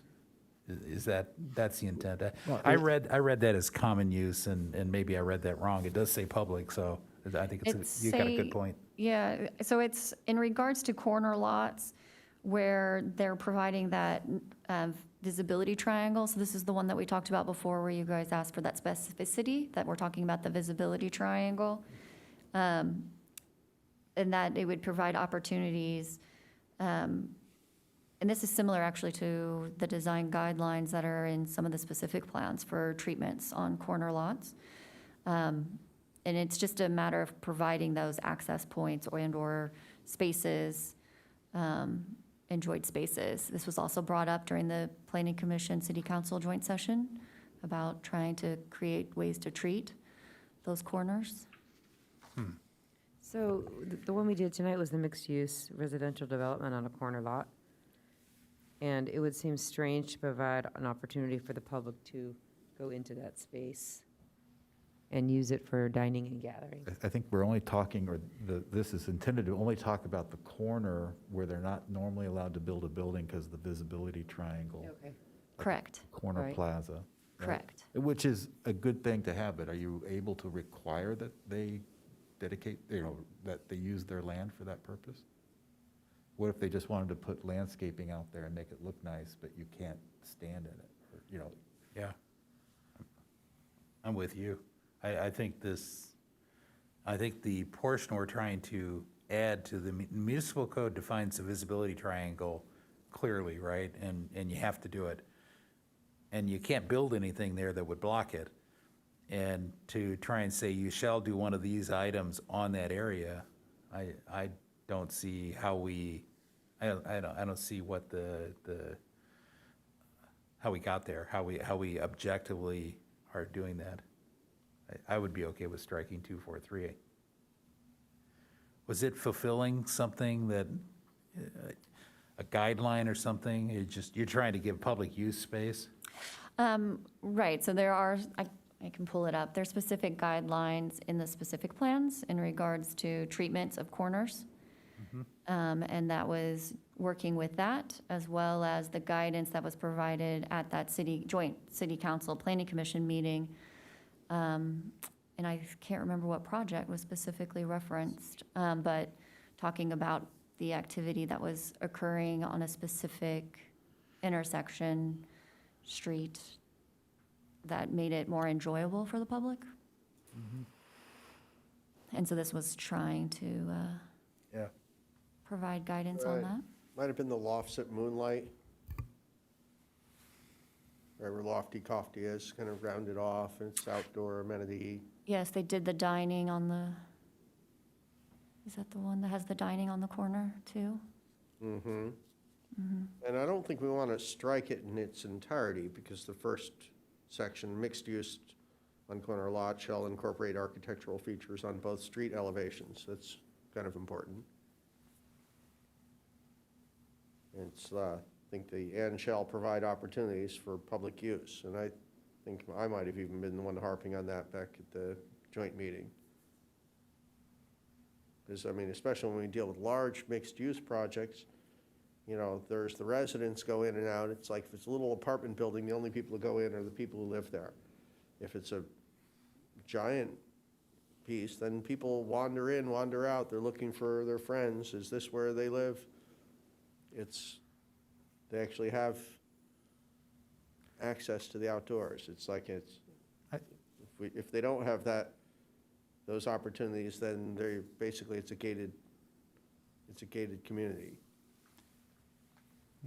I would support this provision as I think about it. I think that the city is saying there's an urban fabric or an urban pattern that is desirable. And what we want to do is encourage corner entries into our buildings or corner seating areas, right? We have these visibility triangles anyway. You can't put the buildings there.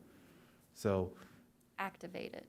we want to activate that space, and we want to provide, there's some buildings that actually have the entry directly on the corner, or there's some that have a little cafe. It seems a little strange that we dictate that it be public use, but I can see how it benefits the city's plan for our downtown areas, right? These are mixed-use buildings that are going to be on 2nd Street and 101, and, these areas that this would be appropriate. Yeah, we don't want our mixed-use developments to be islands, each separate from the other. We want them to kind of merge into each other. So it's a way to kind of glue the corner, the public use of both streets together at the corner? Yeah, when you think about if you think about all four corners of an intersection, if all buildings have stepped back, you've kind of created a little more of a plaza-like or a little more breathing room space there, right? Because as things densify, you're going to get buildings down the middle of the block that feel a little more confined. But as you get to the corners, it will open up and feel a little nicer. So leave it as is? I'm fine with it. As is. As is. No objection. Moving on. 244? Anything, When we talked about this last time, ground floor windows, I thought we talked that landscaping would also be an appropriate screen for windows. And I'm kind of curious why we even really are governing light coming into a unit. It's up to you all. Throw things out and see what you would like and not like. what's in the current code? Or the current guidelines, I should say. Trying to remember where I it thought is. this was something there. I honestly can't remember right now. Yeah. It seems it still seems subjective to me. I feel like everybody who's opposed to a project instantly goes to traffic, and they will instantly go to this and say, I can find a bedroom that gets some sort of light spillage coming from the street. And I think I talked about it last time, where, does that mean head-on only? Does that mean at 40 degrees off the beam of the light, it's 90 degrees visible light? So I think that introduces an element of subjectivity to it. This is a very hard one to evaluate. I think when The market takes care of these things. When I was younger, I used to rent basement apartments in Minneapolis. I targeted the basement apartments specifically because they were bigger and cheaper. But they also had windows up here that every car that went by shone through my lights, through my windows. And I was okay with it because the apartment was bigger and cheaper. The market fixed that problem. I agree. I think when we talked last time, there was discussion of cars parking directly outside units, shining straight in. I would support a mandatory requirement for screening, be it landscape wall or other material where the headlights are directly pointed at the unit's windows within 20 feet or something like that, something very specific, so that if somebody was in an apartment, they didn't have cars parked, 3 feet above them, headlights pointed right bore sight into the window, that there was, in those limited cases, a mandatory requirement for screening, but So you're I can go talking more either of way. a parking lot associated with the building versus this could also just be streets, cars from a street. Well, if you had straight-in street parking right there, pointed right at the window directly within a certain radius, but Or I a don't traditional think- motel, right? You park in the parking lot and you're facing your room with a window. that's exactly what I've been thinking, yeah. I remember you making that comment last time now. Yeah, So so, I think we just talked about establishing if the parking is perpendicular to the unit within 15 feet or 20 feet, Yeah. it should be screened. yeah. I would support that. I think that's objective, it's pretty limited too. And really, it's just trying to avoid the old school motel mentality. Right. Memories, sorry. I was having Motel 6 memories. So is that enough? Yes, I was looking to see if I had it in the landscape section, because that's where I think it should go to, or parking. But yes, that's enough guidance. Cool.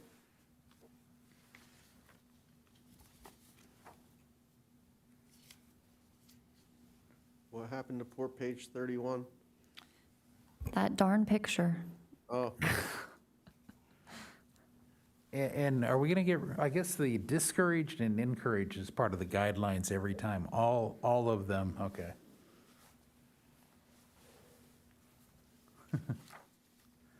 But that did serve a purpose because it got you synced up between the 11.4 and the 11.18. So by adding that extra page with that bleeding Oh. over, it synced you back up. Okay.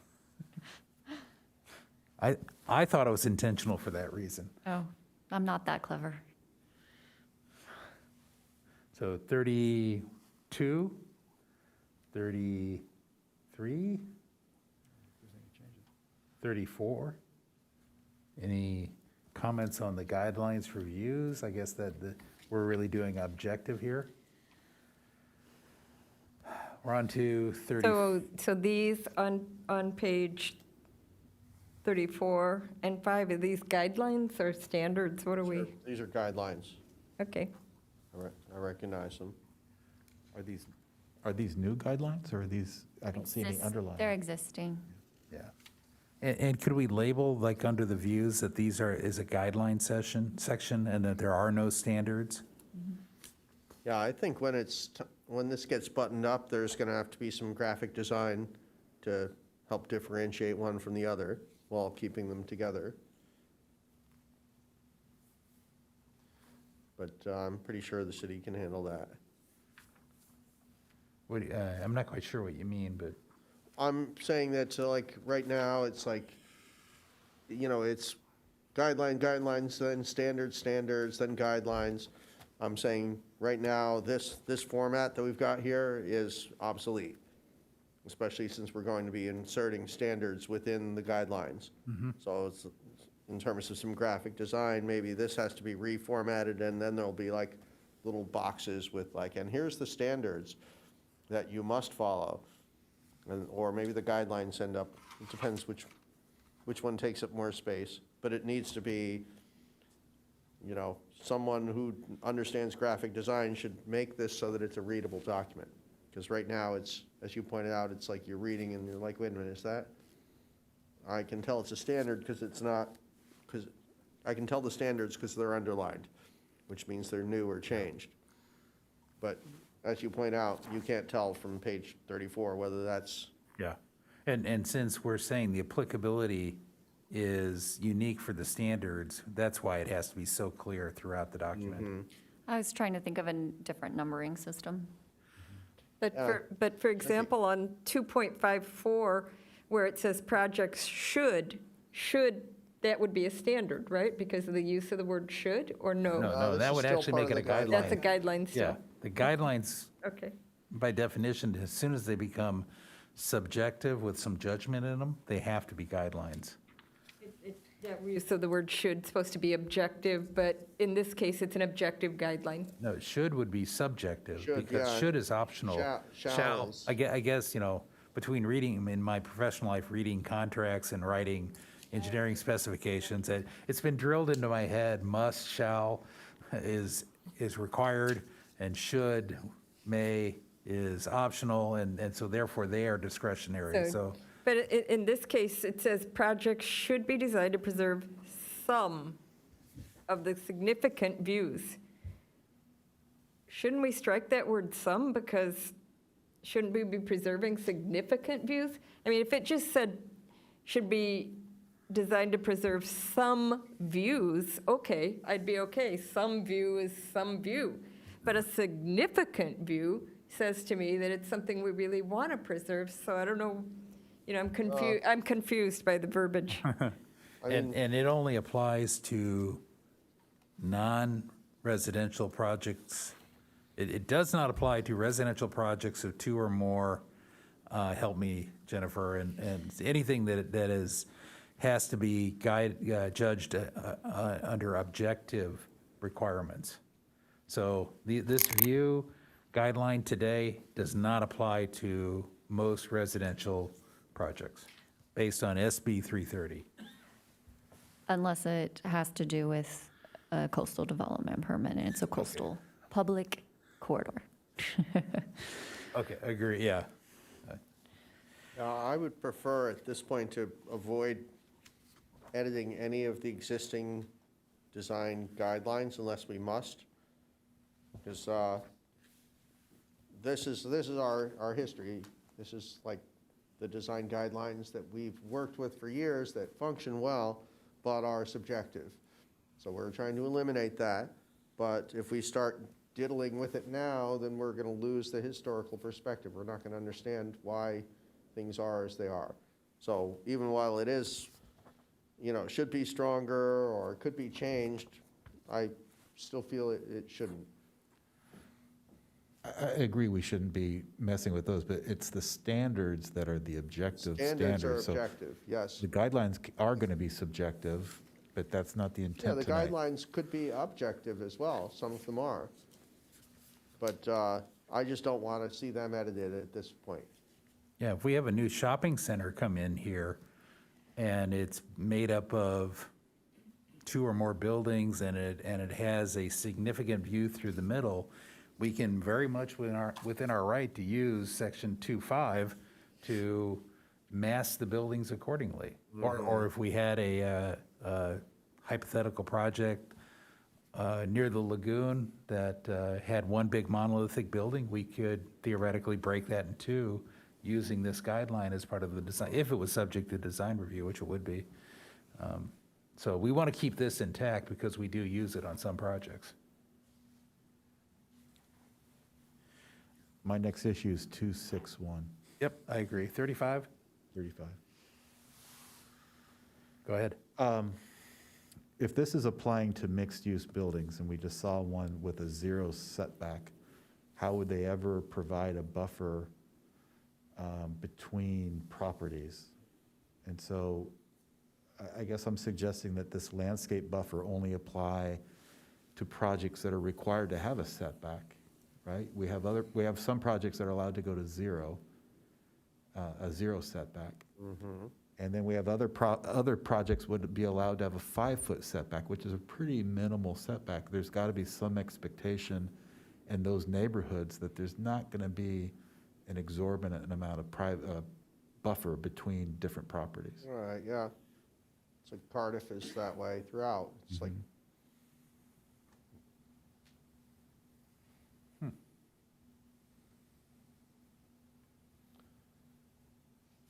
yeah, well, that's a whole, certainly. And when it says between properties, these would be neighboring properties, not between units within the property. Correct. Okay. And I came at it a little differently. I said, is there a minimum depth to the buffer? 3 feet, 4 feet, 6 feet?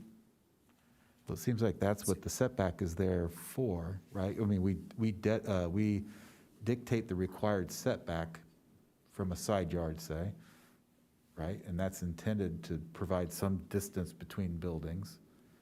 And it seems like the smaller the setback that we specify in the code, it seems like we are expecting that buildings will be closer together and that there will start to be, overlooked into someone else's yard.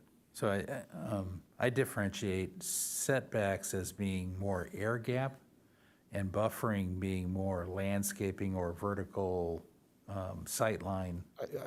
I would agree with that too, Bruce. I guess I'm connecting them in that if you have a 0-foot side yard setback, right, you're not required to have a setback, how would you ever provide a buffer? Yeah. Because you have nowhere to put a tree or a fence. So if the mixed-use project comes in with a 0 lot line, obviously, I agree, there's nowhere to put it. But there is, let's say, an alley or a rear access, and it's adjacent to a residential property. This is how I envision this being used and so maybe there's a way to say that aspect. So an adjacent residential property needs to have that buffer. Could we say, leave this relatively unchanged and say something that if there is a project that qualifies for a 0 setback, 261 does not apply? Maybe that's a way to handle it. I've seen this handled along the lines that you're suggesting, Jennifer, where the code will say projects adjacent to residential zoned property, a low-density residential zoned property shall provide a buffer of some sort, right? So if you're building a mixed-use building and you happen to be next to a single-family resident zone, you would be respectful and try to pull back from that zone. But if the zone next to you is a like a mixed-use zone, there just happens to be a single-family house on it, you know that someday that will change over. So we're talking about between zones, not between use structures. Yeah. And Anna, did you want to comment on the code? Isn't there a code requirement between? That's what I was just thinking. Exactly. Yeah, There staff is, anyway. and I also wanted to make a statement about what adjacent means. For example, in the alley scenario Jennifer was talking about, if, let's say, the code, in some cases it does, says when you are adjacent to a single-family zone, or it says single-family product, so it really depends on the code section. It depends on where the property line ends, where the alley is. So if it ends in the middle of the alley, then you're not adjacent to a single-family zone or a single-family product. So I don't know if you want to define that as well clearly or not, but that's how we have. So it's in regards to the property line location. So if the property line is shared with a single family or a low-density residential zone, the buffer needs to be provided. But isn't that covered in the municipal code and doesn't need to be here in the design review? I think she was saying it's only in certain parts. Yes, it is, I believe, in the high residential density section only, not in the low, but I can check, I can confirm that. And probably not in the mixed use specific plan. I In don't other words, rem- if you had a mixed use, something like we had tonight, immediately adjacent to low-density, single-family, there's nothing in the current municipal code that would require a landscape buffer. That's correct. In my head, I cannot recall one at this time. Yeah, I can't think of it either. So I can see the use of this. It's a question, I don't know. And it could be a landscape like we talked about, or it could be just, a CMU block wall that just provides that buffer. Yeah. Because there's a high activity and a low activity. But to Steve's Sorry, Steve, and then I'll let you go. But to Steve's point about the zero lot line, we probably should put except in that case, we do something different. But, okay, Steve? If you put high windows on that wall facing your neighbor, is that considered a buffer? Where your tenants in your new apartment, in theory, aren't tall enough to look out that window and down into your neighbor, but someone could say, well, you don't really have a buffer, you have a window, but no buffer. Is there the flexibility or the ability to interpret the window to be a buffer in itself, because of its placement? I have seen where the adjacent properties X distance, that the sill has to be X height above floor. I've seen that. So that you get that objective standard as far as like where that window resides on those walls. It's a possibility. Wow. If that's a goal. So if this is not a concern, then we can. I think my concern would be between a low-density zoned single-family neighborhood or property and a high-density property. And I think there's already language in there talking about the separation of those two zones, adjacent properties. But I think it only covers a subset of the possible situations. Where it's not covered is between a mixed use and a low-density family zone. It's only, I forget, Jennifer Anna said, the current municipal code is just between a high-density project and a neighboring low-density zone, as I recall. So it'd be nice to be able to, because we're putting mixed use in, and that doesn't qualify necessarily, or does it? Does that qualify under that same municipal code as a high density? No. Does it qualify as a commercial use? Because Mixed use is don't we only in. also separate commercial from residential? There is a provision in the commercial municipal code section that talks about the same separation. I did find the code section. It is only in the higher density residential zones, And it does say a masonry wall or equal to 6 feet in height from the highest finished grade may be required along the project's rear and side property lines unless the property line separates two higher density residential projects. And then it continues on for some other requirements. And then where is the 15-foot landscaping buffer requirement? I know that one is within, for sure, the North 101 corridor specific plan. And I believe it's in another one that I can look into. But again, it's a guide, it's a may, it's not a shall. Oh, really? I thought that was it required a waiver in. Oh, I'm talking about the one she just read was a okay. may. But the 15-foot buffer is a shall, as I recall, at least when it was the case of 1967 Vulcan as an example. That's correct. I did find another one also within the high-density residential zones. A minimum of 15 feet wide of screen-type landscaping shall be provided and maintained on the project side of any property line separating the project from a rural residential or single-family residential zone. Yeah, and that one came up on the project right next to, what's the mobile home park? And remember, it didn't apply to the border with the mobile home park, but it did apply with the eastern boundary, which went on to low-density rural residential. Vulcan 12. Vulcan 12, thank you. So, question, what do we want to do? Here's a question for staff. Trying to think where zero lot lines exist right now. R25 apparently. Anywhere else? I mean, Mostly within the specific plan areas and the CM1, CM2 zones. For example, the downtown commercial mixed use.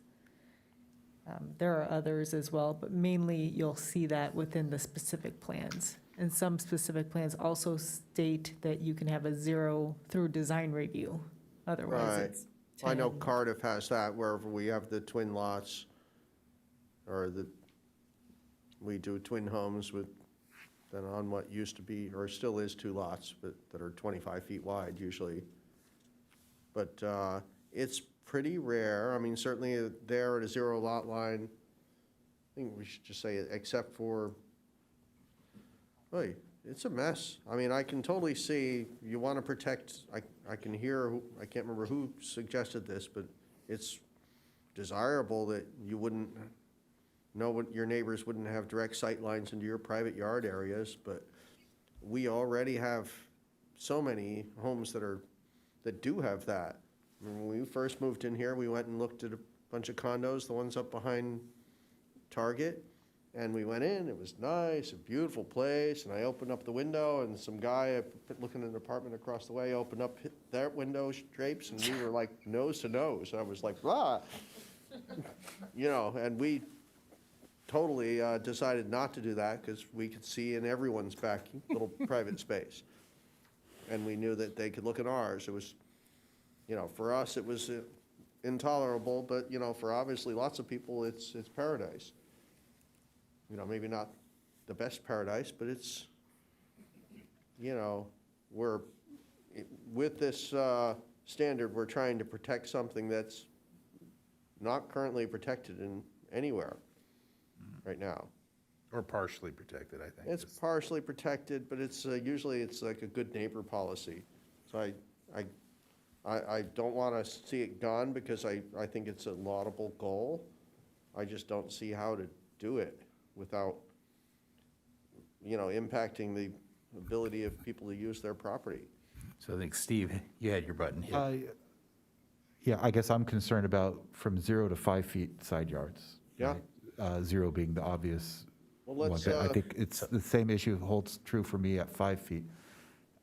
I think there's other provisions in the code that are addressing the transitions between low-density and high-density zones. If you're all within a medium-density zone, like the example you gave, there's some expectation that you're living closer to your neighbor, and there's a reduction in the price back to the market forces. There's a reduced rent or a reduction in the price compensating for the fact that you don't live on an acre lot, right? Just to take the two extremes. Yeah. So in an attempt to get moving beyond 35, I would like to keep it, but with the 0 lot line exemption as a way to recognize there are cases here that could have permitted 0 lot lines, and but I like the idea of having buffer. I think we have. You say 0 to 5 foot side yard? Does that include 5 foot? 5 foot, sorry. Or less than, how about less than 5 foot? So that because 5 foot is a standard side yard setback in our My concern is, city. at 5 feet, do you have enough room to say have access around your building and have a planter of sufficient size to buffer? You could just do a wall. Yeah. Or a fence. It doesn't have to be landscape. It does say landscaping shall be provided, but then later it says. Oh, it's within combination. Mhm. And maybe used in combination, so, which I think maybe we need to clean that up, but I would envision a combination of trees and/or trellises along with any other landscaping and wall as the buffer mechanism, fence or wall, it doesn't even have to be a wall, just to provide that privacy between neighboring projects here, so. Yeah, I'm content if we but- just put in an exception, sorry. No, sorry, but if the side yard setback is less than 5 feet, then it'd be exempt and you wouldn't have to do this.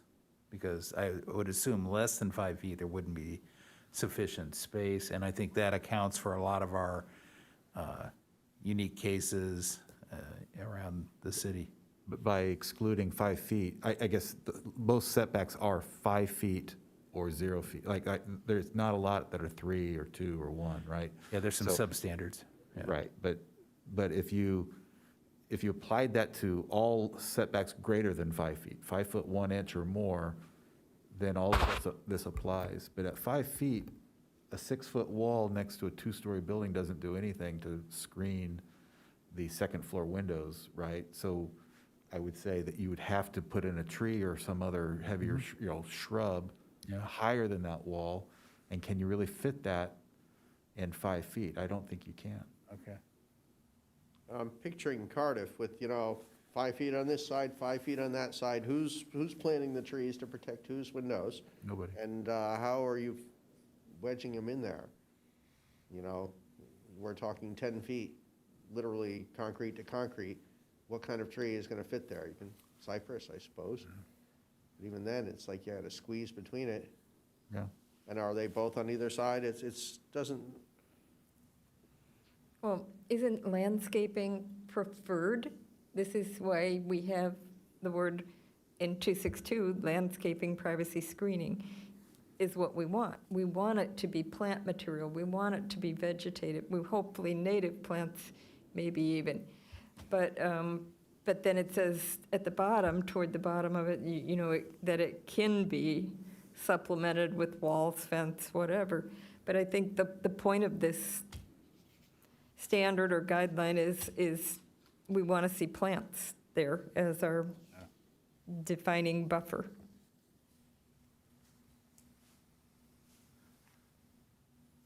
I mean, yeah, boy, where am I? I understand the conundrum, Steve, and I agree. It's an admirable goal, but I'm not sure the wording I'm seeing here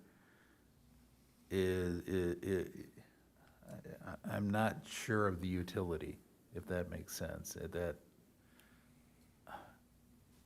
Yeah, I don't know when the I was a answer here. child, around junior high age, we lived in an area that had hedges, basically, as the dividing, and they were all around. Yeah. In the backyard and on the sides, and they were about that thick, and they were fairly dense, and they were trimmed with machete to be flat on top and flat on the sides. And so a hedge can work very well as a defining buffer. It can. It just has to be probably specified as to certain species that would work for that purpose. I feel like there's a certain bias in these codes to single-family residences. And certainly in a single-family residence with a yard, a hedge and a landscape buffer works well. But as we're talking about R30 sites and mixed use and densifying, and I'm not saying, throughout Liebenhain and all, in a single-family neighborhood, a buffer still is would work. But as we start to densify in certain neighborhoods, in these specific plans, these downtown-specific plans, we're going to have more and more building types that are not single-family anymore. And I think there needs to be, and I think there is language in the code that protects single-family zones from those higher density zones. But the way this is written, as if you're going to achieve all your screening through landscaping or that screening is even possible, I think is a little biased towards single-family, and I'm looking at the multifamily trying to fit in this. It depends how we do things, because, I'm not willing to throw out the baby with the bathwater personally. Yeah, and Steve, I think, before we're talking about the 0 up to 5 feet, and then, if we look at setbacks around the city in single-family zoning, 10 feet, right? My opinion is that 10 feet, single-family zoning, this shouldn't even apply. That single-family zoning, you own that 10 feet, you'll be able to put in whatever you want in that 10 feet. And the likelihood that a project next door comes in and drops in, a 2-story multi-unit, you still have defensive space. So I'm actually coming around to, it's when in fact when you have an existing unit or building, and it only has a 5-foot setback, and that's the neighboring building, so it's right there. And next door, you come in and build another 5-foot away new, you are so close to that neighboring building, that's when the buffer is actually mandatory. So, you know, I know you wanted to exempt 5 feet, and the more I thought about it, I'm like, no, 5 feet is actually the case I want to protect. And I know there's special cases of 0, and I would even be willing to say 0 to, 4 feet, 11 inches, whatever. But I think 5 feet is the standard for our higher density housing zones, and is precisely the situation where you want to put buffers in, because that's where people are door to door. And what we're trying to protect by this is the new project entering into the neighborhood. Should they build unscreened windows and access that looks directly in, kind of to Kevin's point, should they build something that from a design review standpoint has the windows looking straight into living areas or private areas on the other? So I totally understand the need for this, and I think it actually is applicable at 5 feet. I think it's not applicable at 0, because I think that's a special case. And 10 and beyond, I don't think, I think the individual neighboring owner, the existing owner, has options that other people don't. So I don't think I answered the question, but I think I'm a little more resolute on the 5 foot. Let me try something here, because now, this is in the landscaping section, but the really key bit here is the one I've already circled, which is the concept of obscuring direct sight lines into private yard areas or windows on the adjacent properties. I mean, that's kind of, I think this was the intent when this came up, because this came from our joint session, and it's something that's not protected right now, and it's obviously, people put it in here thinking we should protect this. So, I mean, is it, as you pointed out, I mean, this could be, if the goal is to avoid or to obscure direct sight lines into private yard areas and windows, then that doesn't need to be done with landscape. It can be done by, like, well, not putting the window here, putting the window there. Someplace where it doesn't lead to that. So I think the concept of obscuring the direct sight lines is key. And I think if we can find a way to do that, that's kind of awesome. Is it a landscape? I mean, it certainly belongs in separations and buffers, but does it, are we muddying the water just by mixing the landscape concept with the protecting direct sight lines into private yards? That's what I would like to protect. I don't care if you do it with a tree or a bush or a fence. If that's my yard and I look up and it's like, oh, geez, every time they walk by they're looking down on me, it's like I can't enjoy my space. I mean, of course, I'm a little weird. I like my privacy, but. Yeah. And I think I need to interrupt with, we've got 3 more minutes before 10 o'clock.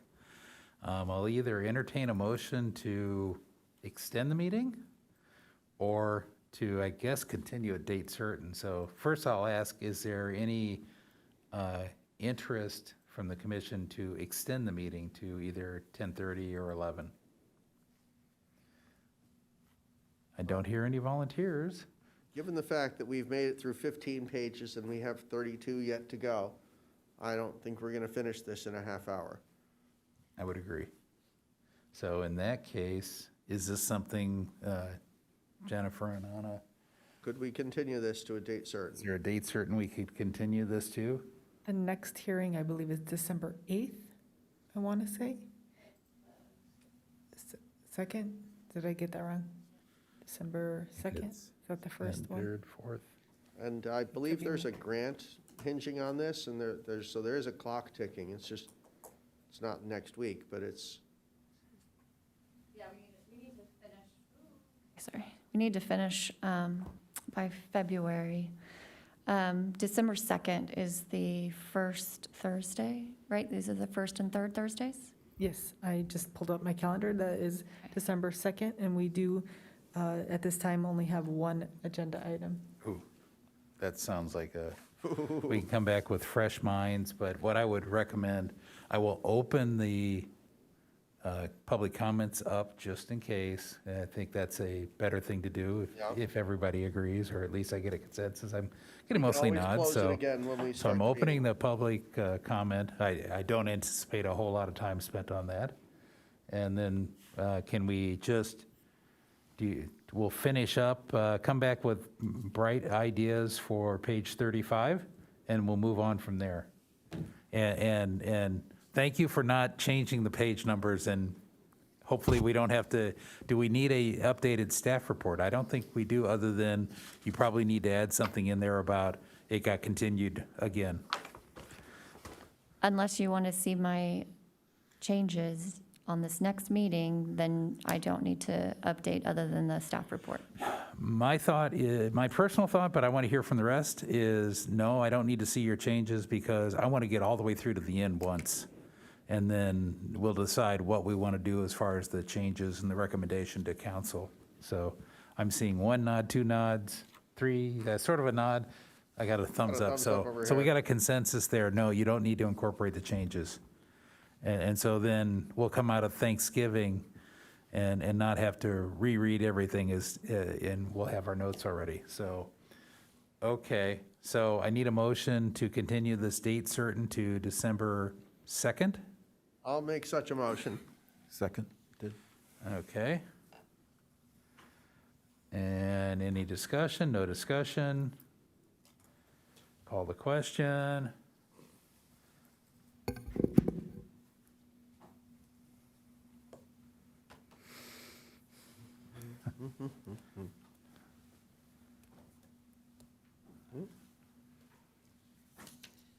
Bruce, Kevin?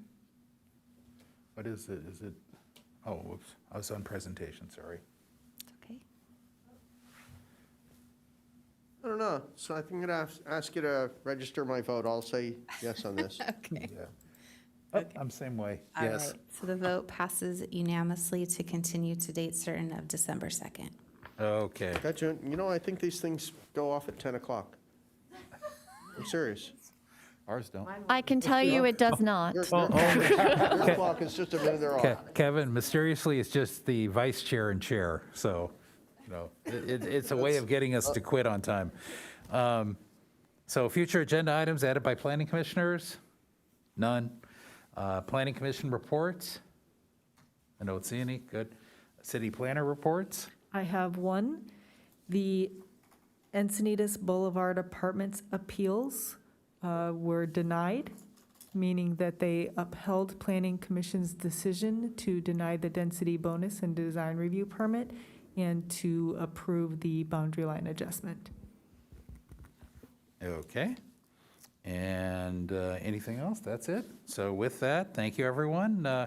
Our next regularly scheduled meeting is December 2nd, so this meeting is now adjourned to the regular Planning Commission meeting of December 2nd, 2021 at 6 PM. Thank you. Cool.